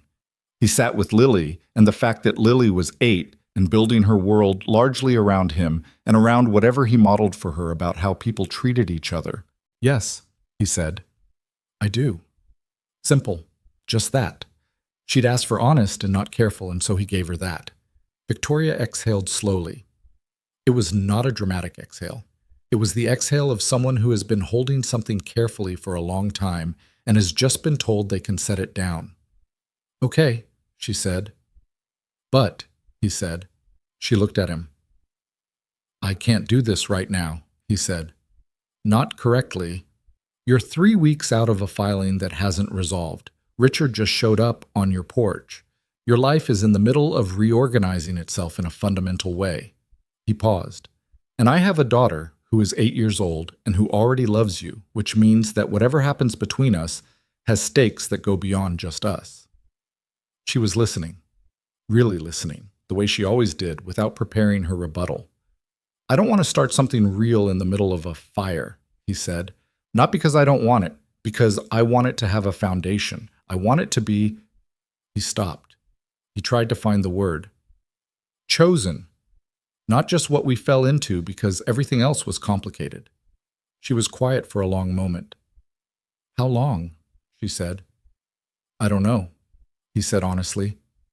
Until the divorce is finalized. Until you've had some time that's just yours, not defined by him or the legal process or what comes next. Until you know who you are on the other side of all this. He paused. Until Lily is used to the way things are changing slowly before they change more. That could be months, she said. Yeah, he said. 6 months, maybe, she said. Maybe, he said. She looked at him. He looked back. The room was quiet and warm, and outside a streetlight had come on and threw its orange light across the front window. You're asking me to wait, she said. I'm asking both of us to wait, he said. That's different. She was still. He could see her thinking. Not the sharp, quick thinking she did in boardrooms, but something slower and more interior. Most people, she said, when they want something, take it. I know, he said. I don't want most of your life, Victoria. I want the part that's actually yours. She looked at him for a long moment, and he saw something cross her face that he hadn't seen there before. Not the composure, and not the exhaustion, and not the careful warmth she'd learned to ration. Something more open. Something that was slightly afraid and slightly relieved and entirely real. 6 months, she said. Not a question anymore. 6 months, he said. She nodded slowly. Okay. She uncurled her legs from under her and sat up straight, the way she did when she had made a decision and was beginning to organize around it. I'm going to need you to understand something, though. What? I am terrible at being patient, she said. I am genuinely not good at it. I have never in my life willingly waited for something I knew I wanted. I know, he said. This is going to be hard for me. I know that too. She looked at him with something that was almost exasperation and almost fondness, the particular combination that people get when someone knows them well enough to be annoying about it. You're very calm about this. One of us has to be. he said. She made a sound that was somewhere between a laugh and a sigh. I can't tell if you're infuriating or the most reasonable person I've ever met. Both things can be true, he said. She looked at him for another moment, and then she did something he didn't expect. She laughed, not politely, genuinely, fully, a laugh that came from somewhere real. And she dropped her head forward with it, and for a second she was just a person laughing in her living room at something that was funny in the way that things can only be funny when you're on the other side of something hard. He watched her laugh and felt something settle in him that had been slightly unsettled for a while. Okay, she said when it passed. She wiped the corner of her eye. 6 months. 6 months, he said. We have rules, she said, slipping back into the mode she was comfortable in, the one where things had parameters. No. Ambiguity. We're not pretending we don't know what this is. We're just not acting on it while my life is a legal proceeding. Agreed. And if it gets untenable, she started. We talk about it, he said. Not around it. Not the way I've been managed before. Directly, he said. That's the only way I know how. She looked at him. Okay, she said, for the third or fourth time, each one landing slightly differently. This one landed like something real. Okay. He left around 9. She walked him to the door, and they stood in the doorway for a moment with the evening air between them, and he looked at her in the porch light, tired and real and something he was going to need the next 6 months to get properly used to wanting. And he nodded, once, and she nodded back, and he walked across the street. Lily was at his mother's for the night. The house was quiet. He made himself dinner that he mostly didn't taste, and cleaned up after himself and went into the shop and tried to work, and didn't accomplish much. Around 11, he turned off the shop light and stood in the driveway in the cool air. Her study light was on. He went inside and went to bed. He did not sleep immediately. He lay in the dark and thought about all of it. The practical shape of the next 6 months. What it would mean to live across the street from her and be her friend, and be patient about the rest of it. He thought about Lily, who had called Victoria by her nickname without being invited to, who had said goodbye to her doc at the cabin in the same breath she'd said goodbye to Victoria's visit. He thought about Claire, the way he always eventually thought about Claire, not with the old tearing grief, but with the kind of love that had settled into something quieter and more permanent. He thought about what it meant that he could think about both these things in the same night without either of them canceling the other out. He thought that was probably what progress felt like. Not triumphant, just room for more than one true thing at a time. He turned onto his side. Down the street, someone's dog was barking at something. A raccoon, probably. A sound in the dark. Nothing real. It stopped. The neighborhood went quiet again. 6 months was not forever. He knew how to wait. He'd been learning that particular skill for the past 3 years in contexts he hadn't chosen. At least this time the waiting was pointed toward something. He exhaled, closed his eyes. Across the street, the light stayed on until past midnight. He didn't know that because he was watching. He knew it because some part of him, in the in-between state before sleep, was aware of the quality of the dark outside his window and what it meant when it changed. The light went out. He slept. The 6 months did not pass cleanly. Nothing worth waiting for ever does. The first month was the hardest in the way that first months of difficult things tend to be. All sharp edges and no visible progress. The divorce proceedings turned ugly in the way Victoria had predicted, which was not the explosive public ugliness of courtroom drama, but the grinding, paperwork-heavy ugliness of 2 sets of lawyers arguing over the valuation of assets and the terms of a prenuptial agreement that Richard's side suddenly had questions about, despite having drafted half of it. Victoria worked. She worked the way she always had, which was completely and without much visible complaint, but Nathan could see the cost of it in the way she moved through the days. The particular compression around her eyes when she came home late. The way she sometimes sat on her front steps in the evenings doing nothing, which he'd first noticed a year ago and which he now understood differently. They maintained what they'd agreed to, which was friendship, genuine and without performance, and the honest acknowledgement between them that it was something else held in patience. He didn't pretend it was easy. She didn't pretend it was easy either. That was the thing about Victoria. She'd told him she was bad at patience, and she was telling the truth, and she didn't try to hide that, which he found, in a strange way, easier to be around than if she'd been graceful about it. She said so once, in November, standing in his kitchen while Lily was at school, holding a mug he'd handed her and looking at him with a directness that landed somewhere between frustrating and honest. "I want to be clear," she said, "that I understand what we agreed and I'm not reneging on it. But I also want to be clear that I find this genuinely difficult, and I think you should know that." "I know that," he said. "I'm not complaining," she said. "I'm reporting." "I know the difference," he said. She looked at him. "Good," she said, and drank her coffee. He thought about that conversation a lot in the weeks that followed. The particular grammar of it. Not a request, not a complaint, just a woman being honest about her experience because she'd decided that honesty was what they were doing. He'd spent years around people who managed their feelings like press releases. And here was someone who just said the thing, even when the thing was uncomfortable, even when it would have been easier to say nothing. He did not take it for granted. December brought the deposition. Victoria's lawyers had been preparing for it since October, but knowing it was coming didn't make it easier. She told him about it on the phone the night before. He was in the shop, she was in her study, which had become a reliable setup for their late conversations, and her voice had a quality he recognized from the cabin, the compressed steadiness of someone managing something they didn't want to be managing. "Are you ready?" he asked. "I know every piece of paper in that room better than he does," she said. "I've been ready for 3 months. "That's not what I asked." A pause. "No," she said. "I'm not ready. But I'll be ready tomorrow morning. I do that well. I compartmentalize until the right time, and then I open the compartment." "Is that healthy?" "Probably not," she said, "but it's effective." He was quiet for a moment. In the shop, the smell of sawdust and linseed oil and the specific cold of a December night through the cracked window. "Victoria." "Yeah." "You're going to be fine tomorrow," he said. "You don't know that." "No," he said. "But I've watched you handle Richard Calloway on your own front porch when he came specifically to undo you. If you could do that, you can do this." The line was quiet for a moment. "That day?" she said. "On the porch. I was holding it together by about 3 inches. 3 inches is enough," he said. She laughed. Small, quiet, real. "You should put that on a coffee mug." "Lily would like that," he said. She laughed again and then went quiet, and he could hear her exhale on the other end of the line. "Okay," she said.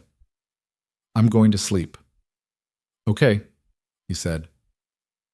"Nathan." "Yeah." "How many months is it now?" He checked the calendar on the wall above his workbench. 2.5, he said. "Okay," she said. "Good," and hung up.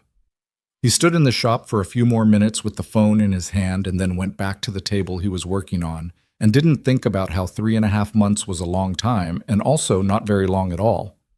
The deposition went, by Victoria's account, the way she expected. Richard's lawyers pushed on the Meridian situation, and she presented every document she'd ever kept, and they ran into the wall she'd told Nathan about and retreated. She came home from it at 7 in the evening and knocked on his door, and when he opened it, she was still in her work clothes with her briefcase over her shoulder, and she looked like a person who had just run a very long race and was not yet ready to admit how tired they were. "How'd it go?" he said. "I was right about the documents," she said. "I know." "He has no leverage," she said. He never did. He just needed me to believe he did." "I know that too." She stood on his porch in the December cold and looked at him. "Can Lily and I make cookies?" she said. It was so unexpected that it took him a second. "Lily's upstairs doing homework," he said. "I'll wait," Victoria said. He stepped back and let her in. She sat at the kitchen table and took off her blazer and her shoes and looked ordinary and exhausted and real. And when Lily came down 20 minutes later and found her there, she screamed with the particular delight of someone for whom good surprises are still a primary category of experience. They made cookies, a project that took twice as long as it should have because Lily's standards for frosting were architectural. And Nathan cleaned up around them, and the kitchen was warm and flour got on Victoria's silk blouse, and she looked at it and shrugged and kept frosting. It was, he thought later, a good evening, not perfect. Victoria burned one batch because she got absorbed in a dispute with Lily over the precise shade of green required for a Christmas tree cookie. Lily ate so much frosting she felt sick by 8:30 and went to bed mildly dramatic about it. Nathan did dishes in a kitchen that looked like a baking explosion, but good, genuinely good, in the way things are when they're not performing themselves. January was better. Something in the legal situation shifted. Richard's side made an offer that Victoria's lawyers assessed as reasonable, which Victoria assessed as Richard finally accepting that the leverage he thought he had didn't exist. She turned it down. She had her own offer, and she wanted her own terms. They went back and forth through the cold weeks of January, and Nathan watched her from across the street and drove Lily to school and worked and waited. He had his own complications. The business had a slow stretch in January, the way it sometimes did. 2 clients pushed their orders back. A custom piece came back with a complaint he thought was unfair, but which he addressed anyway because that was the kind of craftsman he was, and because fighting with clients about whether a table was level was not how he wanted to spend his energy. He had a week in late January where the money was tight enough that he sat at the kitchen table with a spreadsheet and did arithmetic until late, and felt the familiar weight of being the only person responsible for everything. He didn't tell Victoria about it. That was its own complicated thing, the line between keeping her informed and making her feel like she needed to help, which she would, immediately, in ways that he was not ready to accept from someone he was waiting to start something real with. He managed it himself. He picked up a rush order from a restaurant in the next county that needed 6 chairs refinished by the end of the month. He worked extra hours. He got through January. Lily noticed he was tired. She was perceptive in ways that still caught him off guard. 8-year-olds were not supposed to notice the difference between tired and worried tired, but Lily had been watching him carefully since she was old enough to understand that there were things to watch for. She came down one night when he was at the kitchen table with the spreadsheet and sat across from him without being asked and said, "Are we okay?" He looked up at her. She was in her pajamas, hair loose, looking at him with an expression that was too old for her face. "Yeah," he said. "Work's a little slow." "Normal slow, we're fine." "Okay," she said. "Go to bed, Bug." She didn't move immediately. "Is Victoria okay?" she said. He looked at her. "Why do you ask?" "She seems—" Lily thought about it with the seriousness she brought to things that mattered to her. "She seems like she's carrying something heavy. When she smiles, there's still something behind it." He looked at his daughter and thought, not for the first time, that she was going to be a person worth knowing when she grew up. She already was. "She's going through something hard," he said, "but she's strong, and she's going to be okay." Lily considered this. "Are you going to help her?" "I'm trying to," he said, "in the ways I can." Lily nodded like this was the answer she expected. "Good," she said, and went to bed. He sat at the table for a while longer, then he put the spreadsheet away and went to bed himself. February arrived with the news that the divorce settlement had been reached. Victoria called him on a Tuesday morning while he was in the shop. Her voice was different, not emotional, not exactly, but different in the quality of its quietness. Like a sound you've been hearing for a long time has suddenly stopped, and the absence of it takes a moment to understand. "It's done," she said. He set down the tool in his hand. "Finalized." "Both sides signed last night, filed this morning." A pause. "It's done." He let that sit for a second. "How do you feel?" The question sat between them on the line.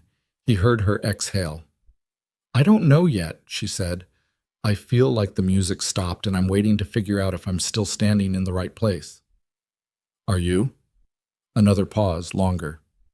"I think so," she said. "I think I'm exactly where I chose to be." A breath. "Nathan?" "Yeah." "It's February," she said. He knew what she was counting.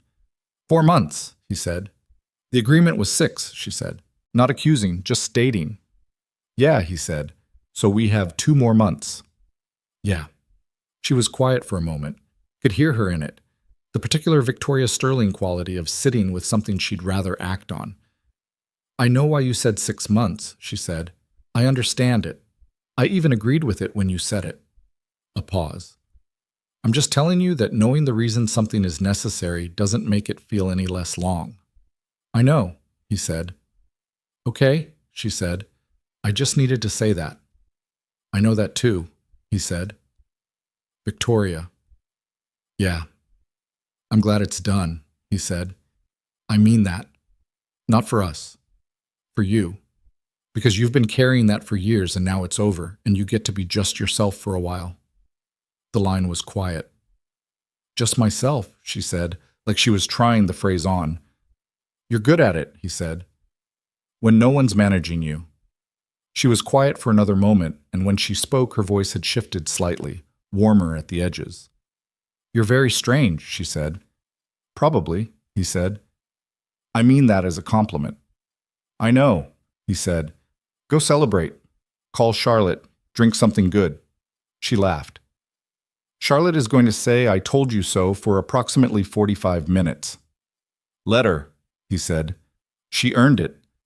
She hung up, and he stood in the shop with the phone in his hand and the winter light coming through the window at its low February angle, and he felt something he identified, after a moment, as simple happiness. Not complicated. Just glad that someone he cared about had gotten through something hard and was on the other side of it. The 2 remaining months had a different quality. The weight had lifted, and what replaced it was something lighter and also more charged. The particular tension of knowing what's coming and waiting for it properly, instead of waiting because there was no alternative. Victoria had more space in herself now. She laughed more easily. She started running again in the mornings. He'd see her from the window going past in the early light, and come back 40 minutes later with her hair back and her face flushed and something looser in the way she moved. She called her sister more. She started making decisions about the company that she'd been putting off during the proceedings, and he could tell from the way she talked about them that she was making them from a different place than before, her own place. Not one filtered through what Richard would think. She spent more time at his house, with Lily mostly, ostensibly, but also just there.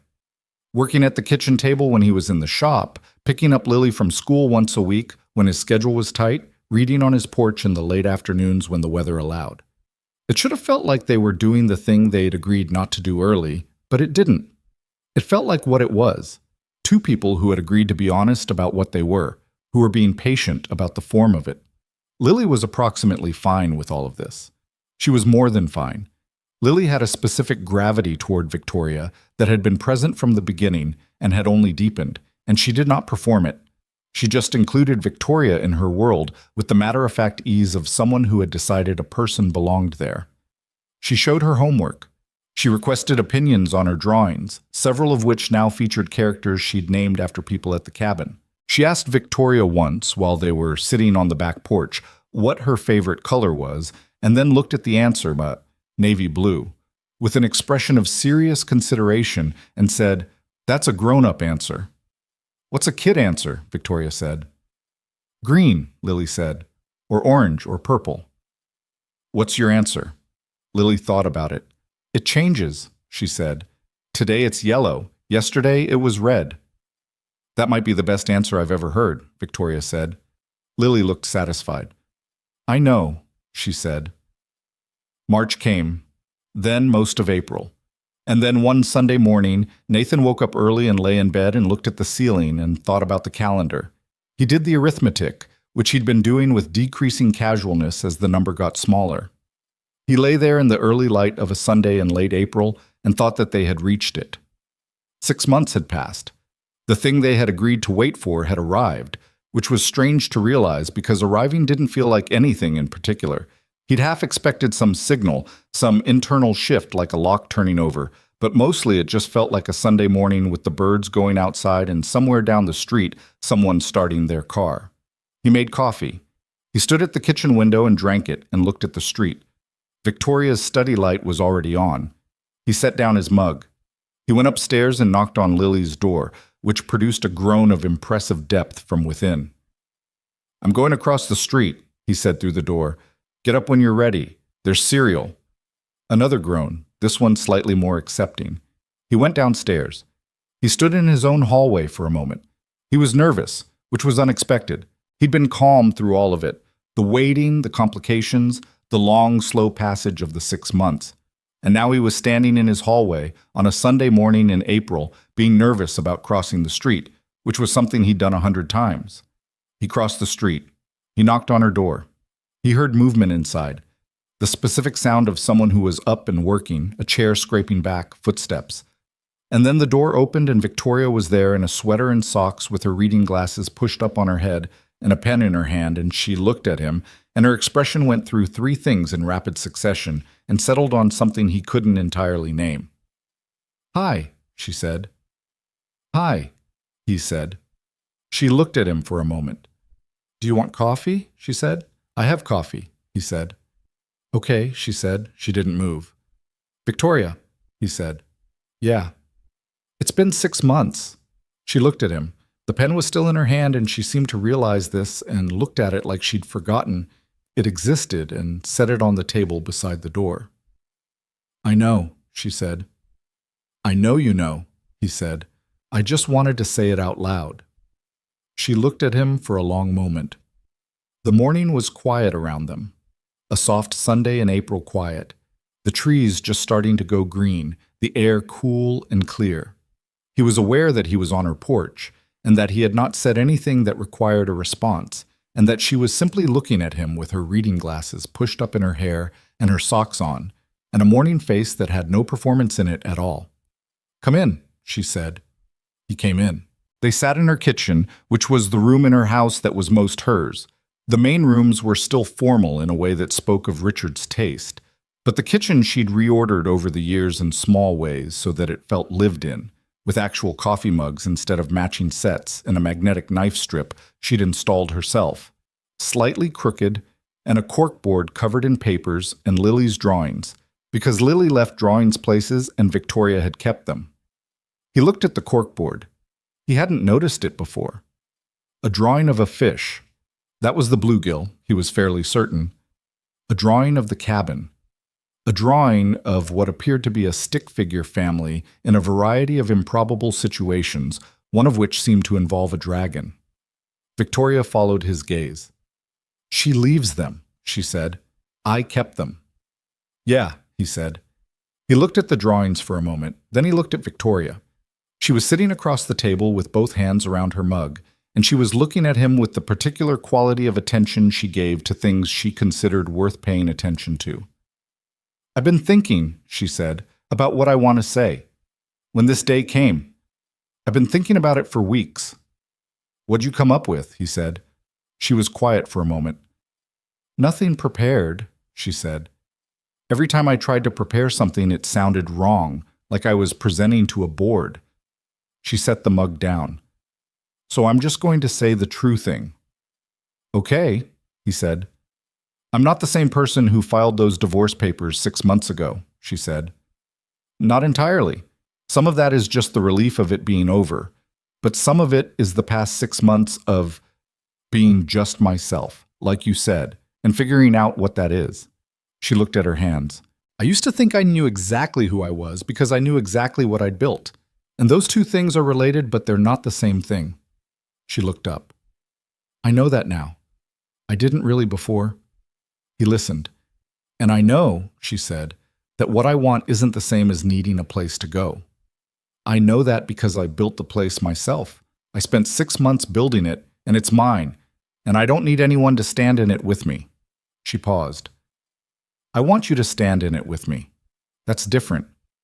"Yeah," he said. "It is." She looked at him steadily. "Your turn," she said. He nodded. He thought about what was true. He thought about the year before the cabin and the year at the cabin's distance and the 6 months since and what he'd learned about himself in the space of all that careful waiting. He thought about Claire, the way he still did, the way he always would. Not with grief anymore, but with the particular reverence you have for things that shaped you completely. He thought about Lily and what she'd said in January about Victoria carrying something heavy. He thought about the rocking chair at the cabin, fixed and solid now, sitting on the porch through a winter. "I've been alone for a long time," he said. "By choice and by circumstance. And I got good at it. Maybe too good. Good at managing everything myself, at not needing, at keeping the circle small." He paused. Lily is the one who kept me from making that permanent. She needed me to be present in a way I couldn't fake, so I stayed present. And staying present meant I couldn't fully close off. He looked at the table. And then you were there, across the street, making me food I didn't ask for and knowing when to give space and not expecting me to be anything I wasn't. He looked up. I've been falling in the direction of you for 2 years, and I just kept choosing not to fall. Not because I didn't want to, because I didn't think I had the right to want something for myself yet. Victoria was very still. I think I have the right now, he said. She exhaled. It was a very quiet exhale, the kind that means something. Yeah, she said. You do. He reached across the table and she met him halfway, which was fitting. She always met him halfway, had always understood that distance was a shared responsibility. And her hand was warm and real, and she was looking at him with an expression that was not performed happiness, but the more complicated true version of it, the version that has some fear in it, and some history and some genuine uncertainty about the future, and is still unmistakably happiness. They sat like that for a while. No rush, no declaration. Just the Sunday morning, and the kitchen, and the corkboard with Lily's drawings, and two people sitting with something real, which is a rarer thing than it sounds. He was home by 9. Lily was up, eating cereal at the table, already in full narrative mode about a dream involving a very important competition between snails that she felt warranted documentation. He sat across from her and listened to the snail competition in its full complexity and made appropriate responses and thought, quietly, that this was the shape of his life, and it was a good shape. After breakfast, he said, "Hey, Bug." "Yeah," Lily said, not looking up from the drawing she'd started of the snail competition. "Would it be okay with you if Victoria and I spent more time together?" He paused. "The two of us. Not just us 3. Lily looked up. She looked at him with the direct, measuring gaze she got when she was taking something seriously. He'd seen that look since she was 3 years old. "Like dating?" she said. He hadn't used that word. He considered it. "Yeah," he said. "Something like that." She thought about it. Really thought, in the way she did. Not the performance of thinking, but the actual internal process. Then she said, "Victoria is the kind of person who keeps drawings." He looked at her. "She has a bunch of mine on her corkboard," Lily said. "I left them there sort of to see if she'd keep them." She did. She looked back at her drawing. "I think that matters." He sat with that for a second. "Yeah," he said. "I think so too." "Okay," Lily said. "That's fine." "Just fine?" She looked up at him with an expression that was 9 parts Lily and 1 part something very old. "I think it's good, Daddy," she said. "I just didn't want to sound too excited so you didn't feel weird about it." He looked at his daughter, 8 years old, managing his emotional comfort. "You can be excited," he said. "Okay," she said. "I'm excited." She went back to her drawing. "Can we go to the cabin again this summer? All 3 of us?" "Yeah," he said. "We can do that." "Good," she said. "I want to look for Gerald's kids." He didn't point out the biology of that. He just said, "Sounds like a plan." The months that followed were not uncomplicated. Real things rarely are. Victoria's company went through a restructuring that consumed 2 months of her in a way that was familiar and also different. She was running it from a different center of gravity now, making decisions that were hers without the static of someone else's opinion layered over everything. She made some choices that paid off and one significant one that didn't, and she dealt with the one that didn't with a directness that he found honestly admirable. She called the board, told them what had happened, told them what she was doing to fix it, and fixed it. No performance, just the thing itself. He had his own version of that. The business grew slowly, the right kind of slowly, with a long-form magazine piece about his work running in April that brought in a new category of client, people who cared about the craft and not just the object. He hired help for the first time, a 23-year-old named Marco, who knew woodworking and nothing about how to talk to clients, which Nathan spent 6 months addressing with varying success. He was not a natural boss. He was learning. Charlotte came to visit in May and stayed a week and had her conversation with Victoria, which was, according to Victoria, exactly as long and complicated as she'd predicted, and which ended with both of them crying at Charlotte's kitchen table at midnight, which had not been in the forecast. Nathan met her briefly on the second day, a small, direct woman who looked at him for approximately 10 seconds at the front door and then said to Victoria, "Okay, I see it," which Charlotte apparently felt was sufficient introduction. He did not entirely understand what she saw. He was just Nathan Brooks, a furniture restorer on Cedarwood Lane with a daughter who kept finding reasons the cabin needed another visit, and a life that had more shape to it now than it had had in a long time. The summer did happen. They went back to Lake Harmon in July, all three of them, plus his mother for the first 3 days, which was its own gentle adjustment since his mother had opinions about everything including fishing technique and the correct way to make coffee. Lily was ecstatic and relentless, and found 3 frogs she announced were Gerald's descendants. Victoria proved she had gotten better at marshmallows since October, and remained correct about this. His mother looked at Victoria across the fire pit one evening with an expression Nathan understood, and then looked at Nathan with an expression he understood differently and said nothing, which was its own form of approval from a woman who usually said a great deal. The dock was solid. He'd fixed it right. The rocking chair was on the porch where he'd moved it after the repair, and it held without complaint through a full summer of use, which was exactly what he'd expected from something given enough time and the right attention. And then it was fall again. October. The same amber and red October as the year before, the specific beauty of things changing before they end. They had been back a year from the cabin. Nathan stood in his driveway on a Saturday morning watching the leaves come down from the oak at the edge of the property, the ones Lily had been tracking all week with the devotion of a meteorologist, and felt the year behind him and the year ahead with equal clarity. He had not planned what came next. He'd thought about it, in the way he thought about things, carefully, practically, from multiple angles. But he hadn't planned it, because planned moments had a way of going slightly wrong, and he'd always trusted the unplanned ones more. He just knew when it was right. They went back to the cabin the second weekend in October, which Lily had been lobbying for since August. His mother did not come this time. It was the 3 of them and the lake and the rocking chair on the porch and the dock and the particular quiet of a place that had become, over the course of a year, theirs in a way it hadn't been before. On the last evening, Saturday, after Lily had gone inside, Nathan and Victoria sat on the dock. Same dock, same dark water, same owl in the trees across the lake. She had her knees pulled up, and he was beside her, and the moon was different from last year's moon, shaped fuller, sitting lower in the sky. And the dock was solid under them both. "Same dock," she said. "I fixed the board," he said. "I know," she said. "I watched you." He looked at the water. He thought about the year. He thought about all the things you think about when you've made it through something and are sitting on the other side of it. Then he reached into the pocket of his jacket and took out the small box that he'd been carrying there since Friday morning when he'd picked it up from the jeweler in town, which he'd been going back and forth to for 6 weeks, with a description that he'd finally gotten right. He set it on the dock between them. Victoria looked at it. She looked at him. "Nathan," she said. "Yeah," he said. "Is that—" "Yeah," he said. She looked at the box. She looked at the water. She looked at him.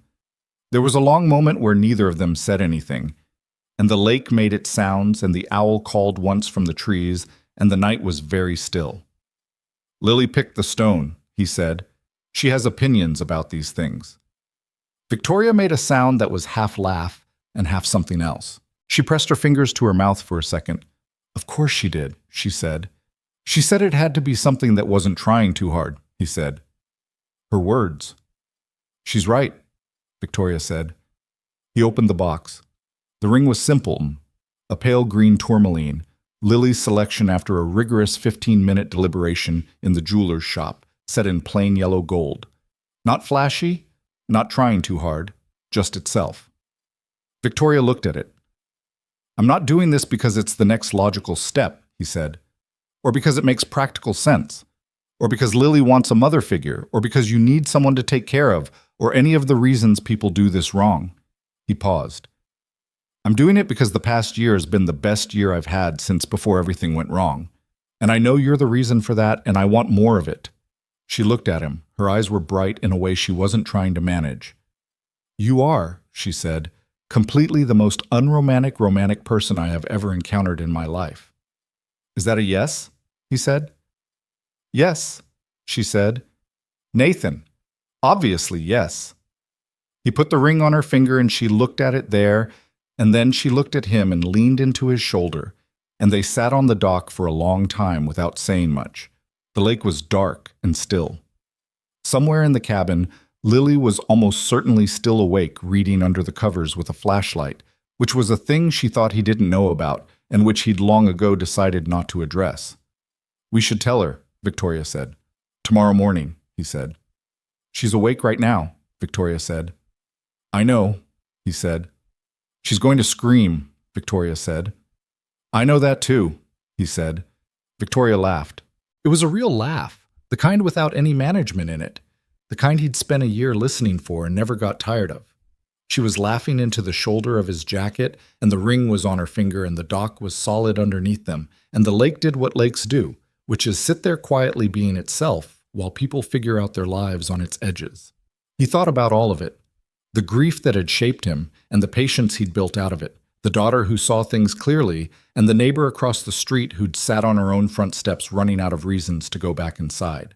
The cabin and the rocking chair and the dock board and the way small fixed things added up to a life that held. He didn't think of himself as a man who had won something. He wasn't sure that framing made sense.